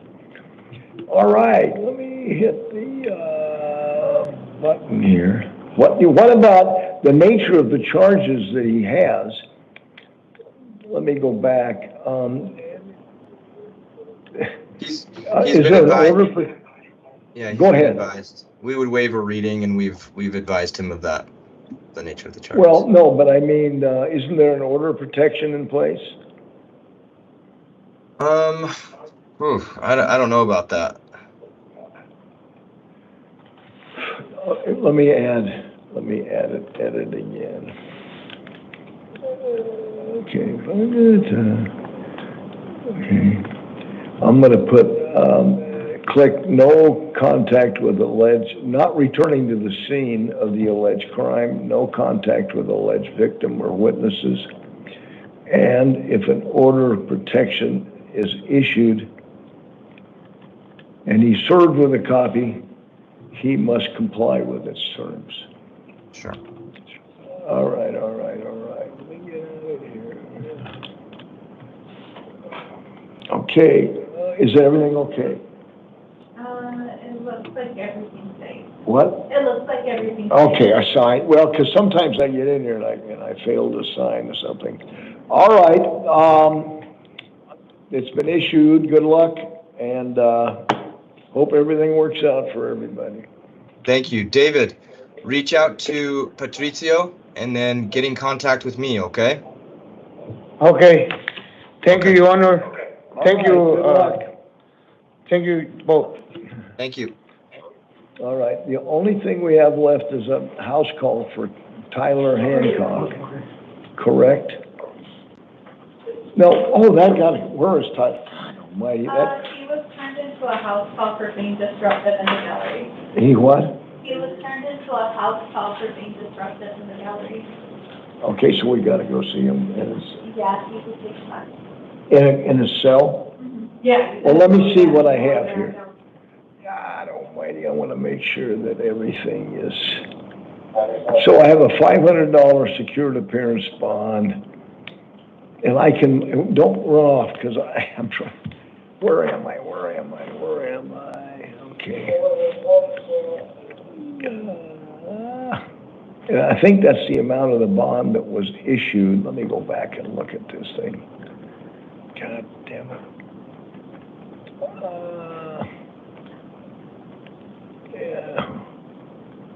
Yeah, when he failed to appear. This warrant was issued June 6th. All right, I'm going to keep that in place, and then on the probation violation matter, I'll reduce that. Let me reduce that to $100. All right, where am I? God damn. 100.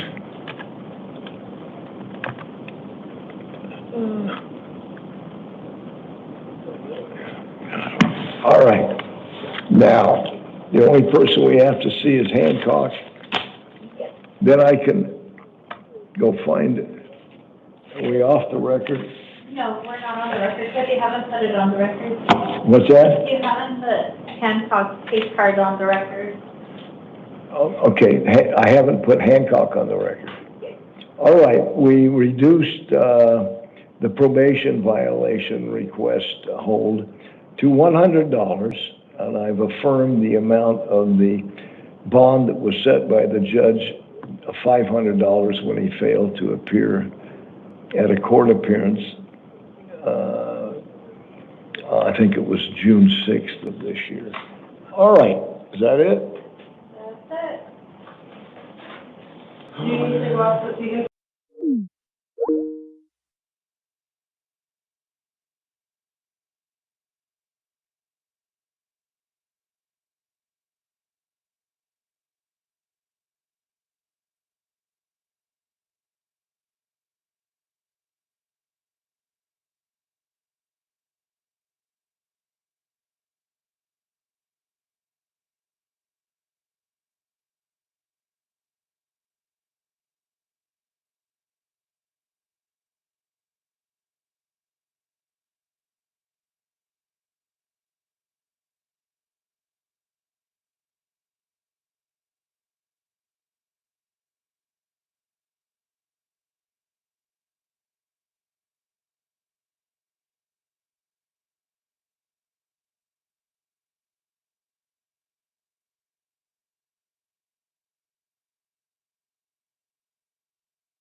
Month will apply to all matters on this calendar.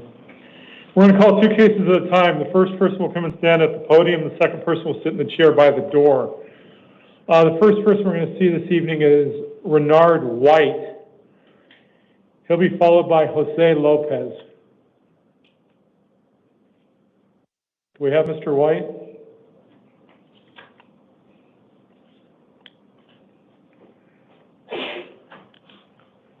Sir, please tell me your name and date of birth.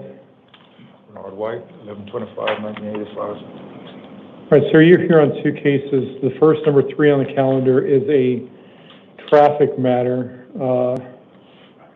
It's a justice court warrant on the charges of reckless driving and criminal speeding, both Class 1 misdemeanors. The judge, when they issued the warrant, set a bond in the amount of $750. It's a cash bond. I'm appointing counsel pursuant to Rule 6.1B for the purpose of bond issue only. Some of your release conditions will all be in writing. Are that you're not to initiate contact with any arresting officers, you're not to possess any drugs without a valid prescription, you're not to drive without a valid driver's license, and you're to continue to provide court with proof of your local address. Your next court date on this traffic matter, the warrant, is an arraignment hearing on June the 30th at 8:30 in the Desert Ridge Justice Court. Number 4 on the calendar is a new charge of driving on a suspended license, a Class 1 misdemeanor. You're not entitled to court-appointed counsel on this case because of the nature of the charges. On this case, I'm not going to hold you on bond. It's not a warrant. So on this case, you're going to be released on your own recognizance. You'll have a bond on the other case. Your release conditions are the same. Your next court date on this case is an arraignment hearing on July the 22nd at 1:30 in the Surprise Municipal Court. Do you have any questions about these 2 cases, sir? No, sir. All right, thank you, sir. You can step right back over there. Jose Lopez will be followed by Jacob Martin.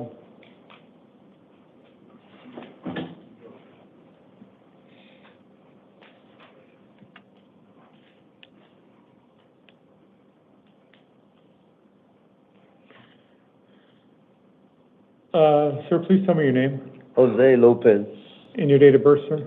December 28th, 1978. All right, sir, you're here on 2 probation violation matters. Number 7 on the calendar is a probation violation for Class 6 felony. The court has found you to be indigent. It's ordered appointing the public defender to represent you. On this case, the bond was set in the amount of $500 as a secured appearance bond. If you post the bond, you're not to initiate contact with any arresting officers. You're not to possess any weapons. You're not to possess any drugs without a valid prescription or drive without a valid driver's license. You're to continue to provide court proof of your local address, and you're to contact the probation officer within 72 hours of your release.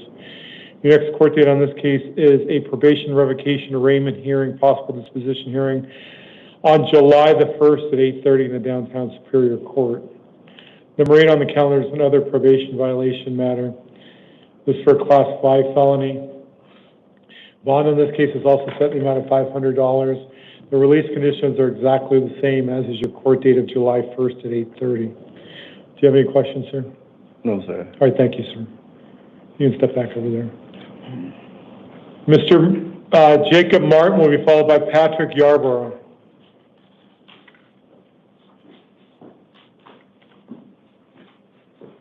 Sir, please tell me your name. Jacob Seth Martin, And your date of birth, sir? 3/28/86.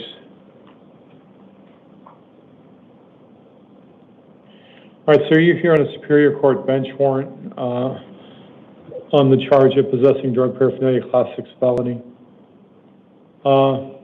It's ordered appointing the public defender to represent you. There's been a secured appearance bond set in this case in the amount of $250.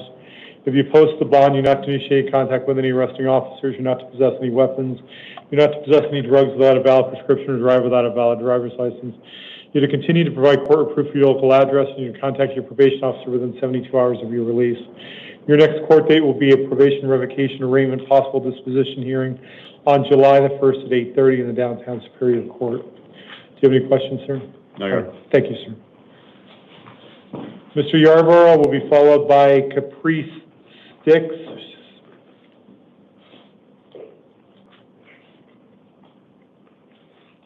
Sir, please tell me your name.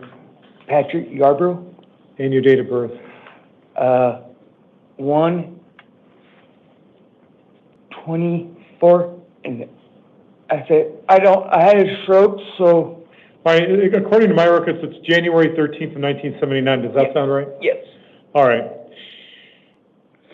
Sir, you're here on the charge of aggravated assault, a Class 6 felony. I have found probable causes to that count. The court has found you to be indigent and appointed the public defender to represent you. On this case, there's been a secured appearance bond set in the amount of $3,600. If you post the bond, you're not to initiate any contact with any arresting officers. You're not to possess any drugs without a valid prescription. You're not to drive without a valid driver's license. And you're to continue to provide court proof for your local address. Your next court date on this case will be a status conference on July the 1st at 8:30 with a possible preliminary hearing on July the 3rd at 8:30 in the downtown Superior Court. Do you have any questions, sir? Yes, I had a stroke, really bad stroke, so I shouldn't be here. I will do everything what you want to do, but I need to go home to take my medicine just because I can't take it anymore. Okay. Please. So I looked at your criminal history. I looked at the recommendation from the county attorney and the nature of the charges. I actually set a bond significantly lower than what the county attorney was recommending. But given the nature of the charges and your criminal history, the bond set is eminently reasonable. If you have medical issues, you can ask to be seen by medical here. But the bond is at the very low end, and as I indicated, significantly lower than the county attorney was asking for. So the bond remains at $3,600 as a security appearance bond, sir. You can step back over there. Ms. Sticks will be followed by Arthur Proctor.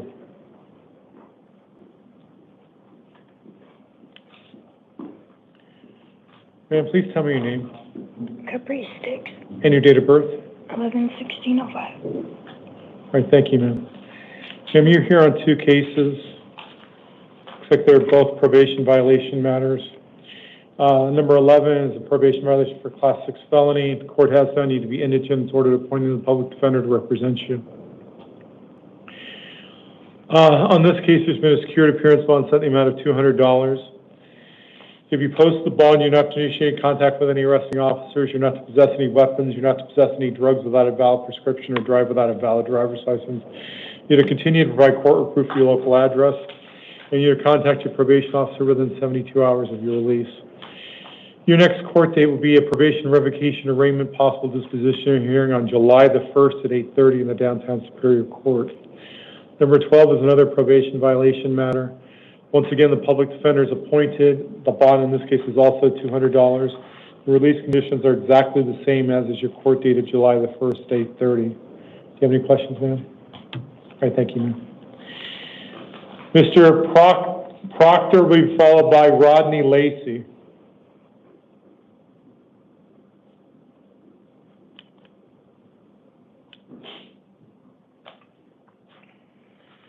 Sir, please tell me your name.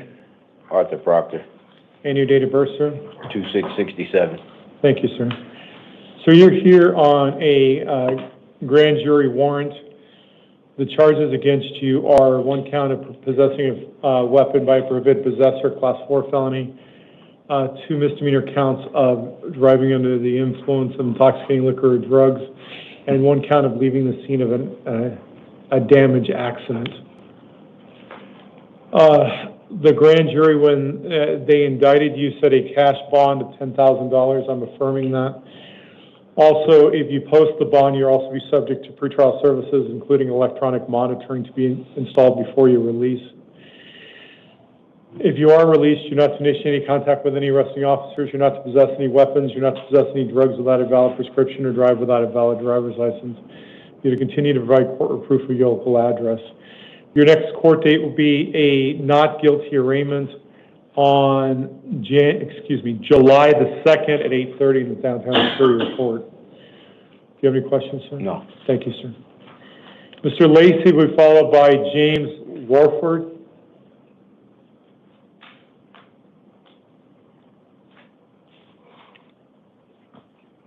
Sir, please tell me your name and date of birth. Rodney Lacey, 08/08/1986. Thank you, sir. Sir, you're here on 2 cases. First, number 14 on the calendar is a probation violation matter.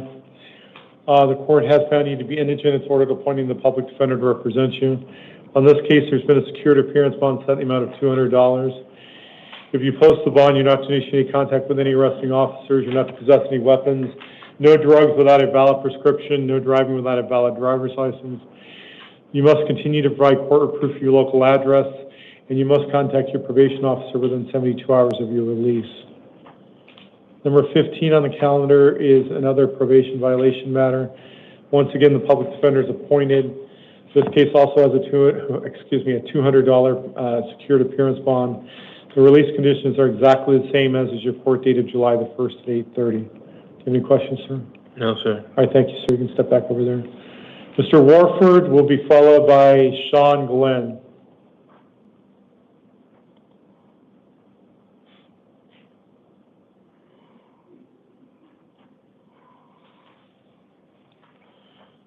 Sir, please tell me your name. Yes. Your name. James Arthur Wolford, And your date of birth. 1/16/59. All right, sir, you're here on 2 probation violation matters. Number 16 is a probation violation for a class 3 felony. The court has found you to be indigent. It's ordered appointing the public defender to represent you. There's been a secured appearance bond set in your case in the amount of $50,000. If you post the bond, you're not to initiate contact with any arresting officers. You're not to possess any weapons. You're not to possess any drugs without a valid prescription or drive without a valid driver's license. You must contact the probation department within 72 hours of your release. Your next court date will be a probation revocation arraignment possible disposition hearing on July the 1st at 8:30. Number 17 on the calendar is another probation violation. This is for a class 6 felony. Once again, it's ordered appointing the public defender to represent you.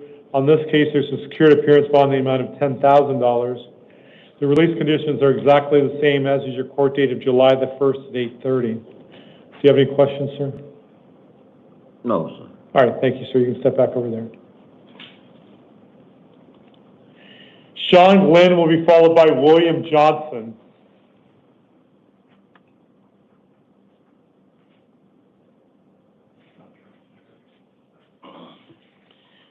Sir, please tell me your name and date of birth.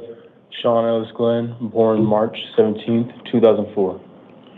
All right, thank you, sir. So you've been charged with 2 counts of aggravated assault class 4 felony. 1 count of misdemeanor assault, a Class 1 misdemeanor, 1 count of disorderly conduct, a Class 1 misdemeanor, and 1 count of threatening and intimidation, a Class 1 misdemeanor. The court has found probable cause as to those counts. The court has found you to be indigent.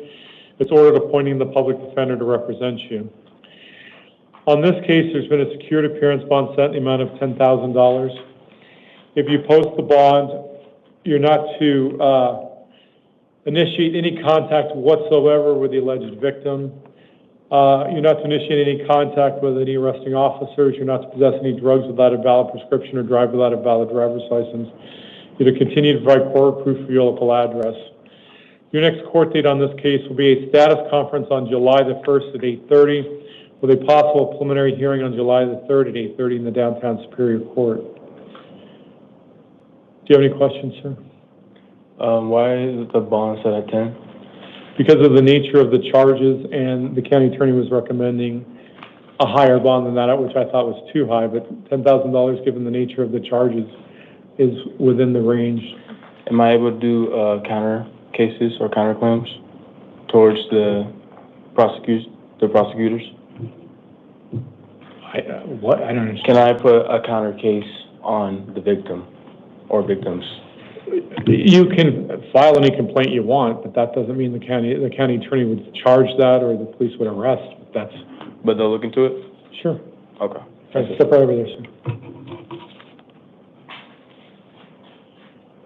All right, next, Mr. William Johnson will be followed by Nikki Hill. Good evening, sir. Good evening. Please tell me your name and date of birth. William James Johnson, Jr., 11/30/1954. All right, thank you, sir. Sir, you're here on a warrant out of the Superior Court on the charges of 2 counts of aggravated DUI, Class 4 felonies. I believe you were brought back from DOC, correct? Yes. Okay. The court's found probable cause. Looks like you already have an existing attorney on this case. There's a cash bond in the amount of $2,000. I didn't know you could post that, but by setting a bond, you're getting credit for the time that you're doing. Okay? Yeah, probably won't post a bond because I'm just going to be incarcerated until court date. Exactly, but by giving you, if I released you on your own recognizance, which I wouldn't likely do anyway, you wouldn't be getting credit for the time that you're doing. So your bond is $2,000. If you somehow are released, which I think is exceedingly unlikely given the DOC hold and everything else, the release conditions will be in writing. Your next court date on this case will be a status conference on July the 3rd at 8:30 in the Downtown Superior Court. Do you have any questions, sir? No, sir. All right, thank you, sir. You can step right back over there. All right, Nikki Hill will be followed by Marston Farnsworth.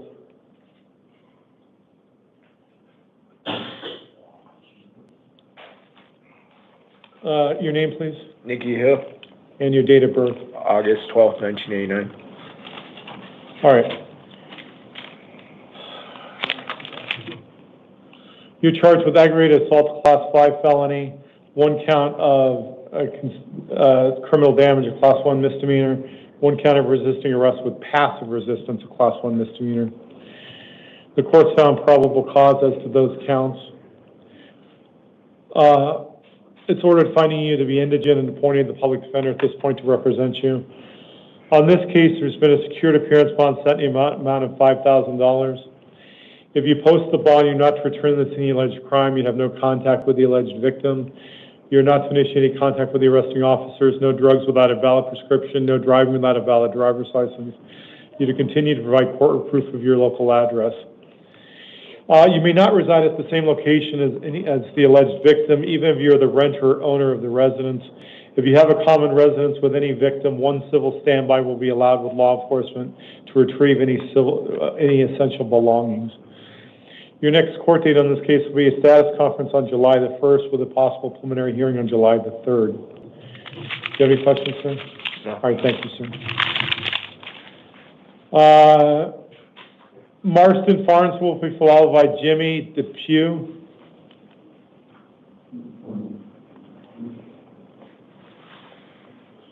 Sir, your name? Marston Red Hawk Farnsworth Smith.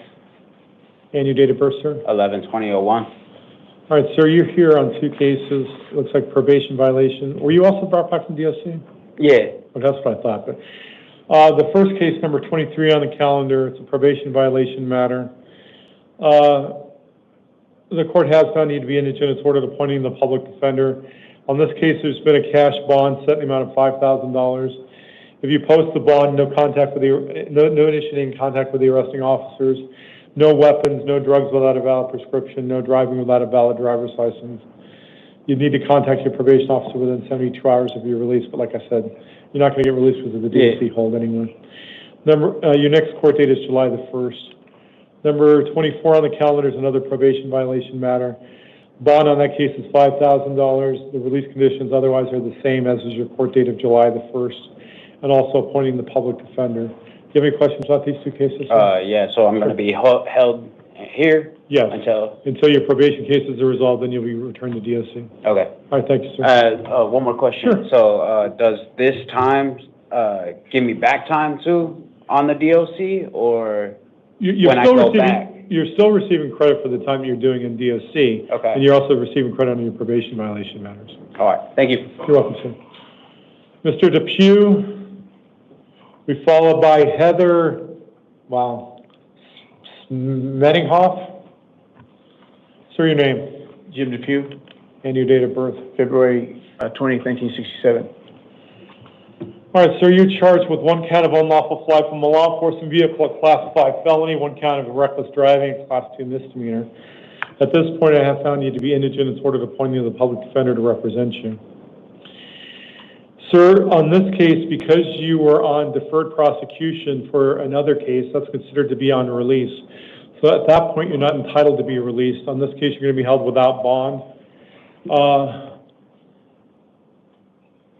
Your next court date will be a status conference on July the 1st at 8:30. There will be an evidentiary hearing on July the 2nd at 1:30 to determine whether or not you should be continued to be held without bond. So you'll have the court date of July 1st and July 2nd. The July 2nd will be an evidentiary hearing. It's called a Simpson hearing to determine whether or not you should be continue to be held without bond. Do you have any questions, sir? If I was satisfying the initial conditions, there's still no chance of OR release? Not when you commit a new offense while you were doing those other things. I mean, there's a chance the judge at the Simpson hearing could make some finding, but at this point... What if there were extenuating circumstances? That's something you can talk to your attorney about, but at this point, your next chance of really getting out would be the evidentiary hearing on July the 2nd. All right. Thank you, sir. Heather Huey, followed by Thomas Berry. Ma'am, your name, please. Heather Spinning-Hoff, And your date of birth. 5/27/82. All right, ma'am. You're here on 2 cases. Number 26 is a probation violation for Class 6 felony. The court has found you to be indigent. It's ordered appointing the public defender to represent you. There's been a bond set in your case, a secured appearance bond in the amount of $500. If you post the bond, you're not to initiate any contact with the arresting officers. You're not to possess any weapons. No drugs without a valid prescription or driving without a valid driver's license. You must contact your probation officer within 72 hours of your release. Your next court date on this case will be a probation revocation, possible disposition hearing on July the 1st at 8:30 in the Downtown Superior Court. Number 27 on the calendar is another probation violation matter. Once again, the public defender is appointed to represent you. On this case, there's a secured appearance bond of $200. The release conditions are exactly the same as is your court date of July the 1st at 8:30. Do you have any questions, ma'am? All right, thank you, ma'am. You can step back over there. Thomas Berry will be followed by Grace Sarpong.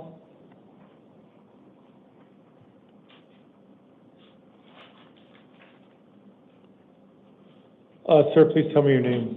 Thomas Joseph Berry. And your date of birth. April 6, 1990.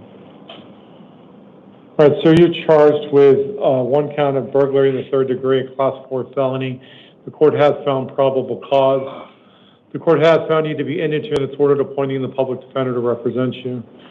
On this case, you're going to be released to pretrial services. You will not have to post a bond. You'll need to cooperate with them and follow all of their directions. You understand that? Yes, The officer will give you an envelope with information about how to contact them. I'll give you a chance to ask questions when I'm all done. Okay, Just sure. be a second. So you're released to pretrial services. You're not to initiate contact with any arresting officers. No drugs without a valid prescription. No driving without a valid driver's license. You must continue to provide court proof of your local address. Your next court date on this case will be a status conference on July the 10th at 8:30 with a possible preliminary hearing on July the 14th at 8:30 in the downtown Superior Court. You have any questions, sir?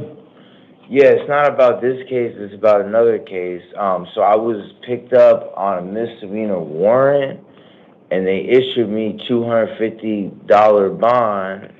If that's a city court matter, sir, I have no jurisdiction over Okay. that. I was just gonna say, is there a way that I could have a hearing tomorrow to get OR'd on that case? Sir, that's not, I don't have, that's It not. was just a failure to appear. I didn't know when the It's court. not it's not Okay, I before me. I can't understand. do anything Yeah, I about it. understand. I only have this case. Okay, thank you for your time. No problem, man. All right, Grace Sarpong will be followed by Simone Stewart. Ma'am, please step up to the podium and tell me your name and date of birth. Grace Sarpong, 08/19/2005. All right, ma'am, you're charged with one count of misdemeanor assault, one count of disorderly conduct, both class 1 misdemeanors. The court's found probable cause. At this point, I'm not appointing counsel to represent you. I am going to release you on your own recognizance. At this point, you're not to initiate any contact with the alleged victim while this case is ongoing. You're not to possess any drugs without a valid prescription or drive without a valid driver's license. You're to continue to provide court proof of your local address. Your next court date on this case will be a arraignment hearing on July the 15th in the Peoria Municipal Court. Okay. Do you have any questions, ma'am? No. You can step right over there, ma'am. Thank you. Ms. Stewart will be followed by Alejandro Cervantes.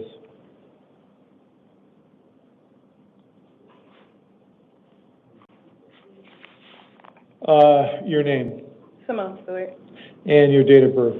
7/5/92. All right, ma'am, you've been charged with 2 counts of fraudulent schemes and artifices, class 2 felonies, 2 counts of failure to return rental property, class 5 felonies. The court has found probable cause as to those counts. The court has found you to be indigent. It's ordered appointing the public defender to represent you. Ma'am, I'm going to release you to pretrial services. You'll need to follow their directions. Just keep in contact with them. You won't have to post a bond in order to get out. I'm going to go over some of your release conditions. You're not to initiate contact with any arresting officers, no drugs without a valid prescription, no driving without a valid driver's license. You're to continue to provide court proof of your local address, and you must submit to fingerprinting at the arresting police agency. Your next court date on this will be a status conference on July the 10th at 8:30, with a possible preliminary hearing on July the 14th at 8:30 in the Superior Court in downtown Phoenix. So make sure you contact pretrial services when you get out and make your court date. Do you have any questions? No, thank All you. right, good luck, man. Mr. Cervantes will be followed by David Fitz.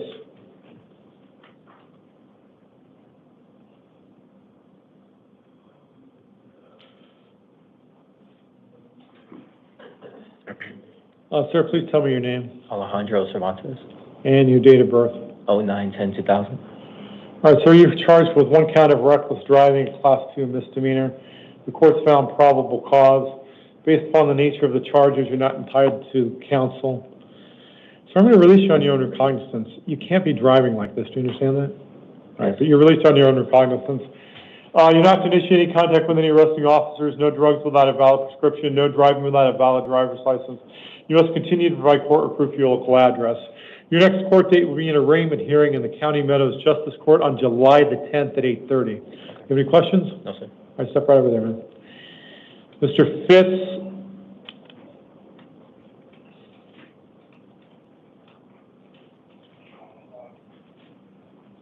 Hello, Your Honor. Good evening, sir. Name is David Fitz. Date of birth is March 1st, 1992. All right, sir, you're charged with 1 count of theft by controlling property. It's a class 3 felony. I have found probable cause. I have found you to be indigent and ordered appointing the public defender to represent you. So I'm going to release you to pretrial services. You just need to follow their directions. You'll be given directions how to do that. Make sure you keep in contact with them. You're not to initiate any contact with any arresting officers, no drugs without a valid prescription or driving without a valid driver's license. You to continue to provide court or proof for your local address. Your next court date will be a status conference on July the 10th at 8:30 with a possible preliminary hearing on July the 14th. But the court date you need to worry about is July the 10th at 8:30. Yes, sir. All right. I will be there. All right, step right over there, sir. Thank you.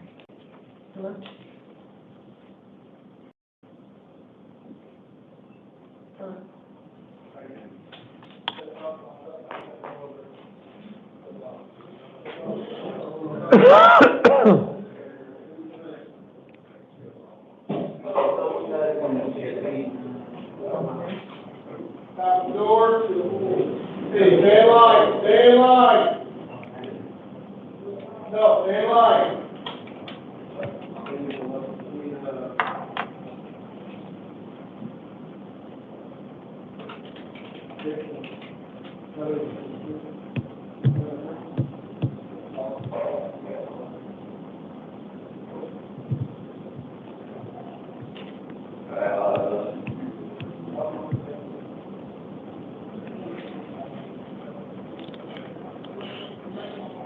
While we're waiting for an interpreter to come on the line, I'm going to do the record on the house calls. Including community supervision, early intervention programs. All right, we have an interpreter on the line? Yes, my name is Claudia, and my ID is 2124, and I am ready for your instructions. All right, Mr. Lopez Mariscal?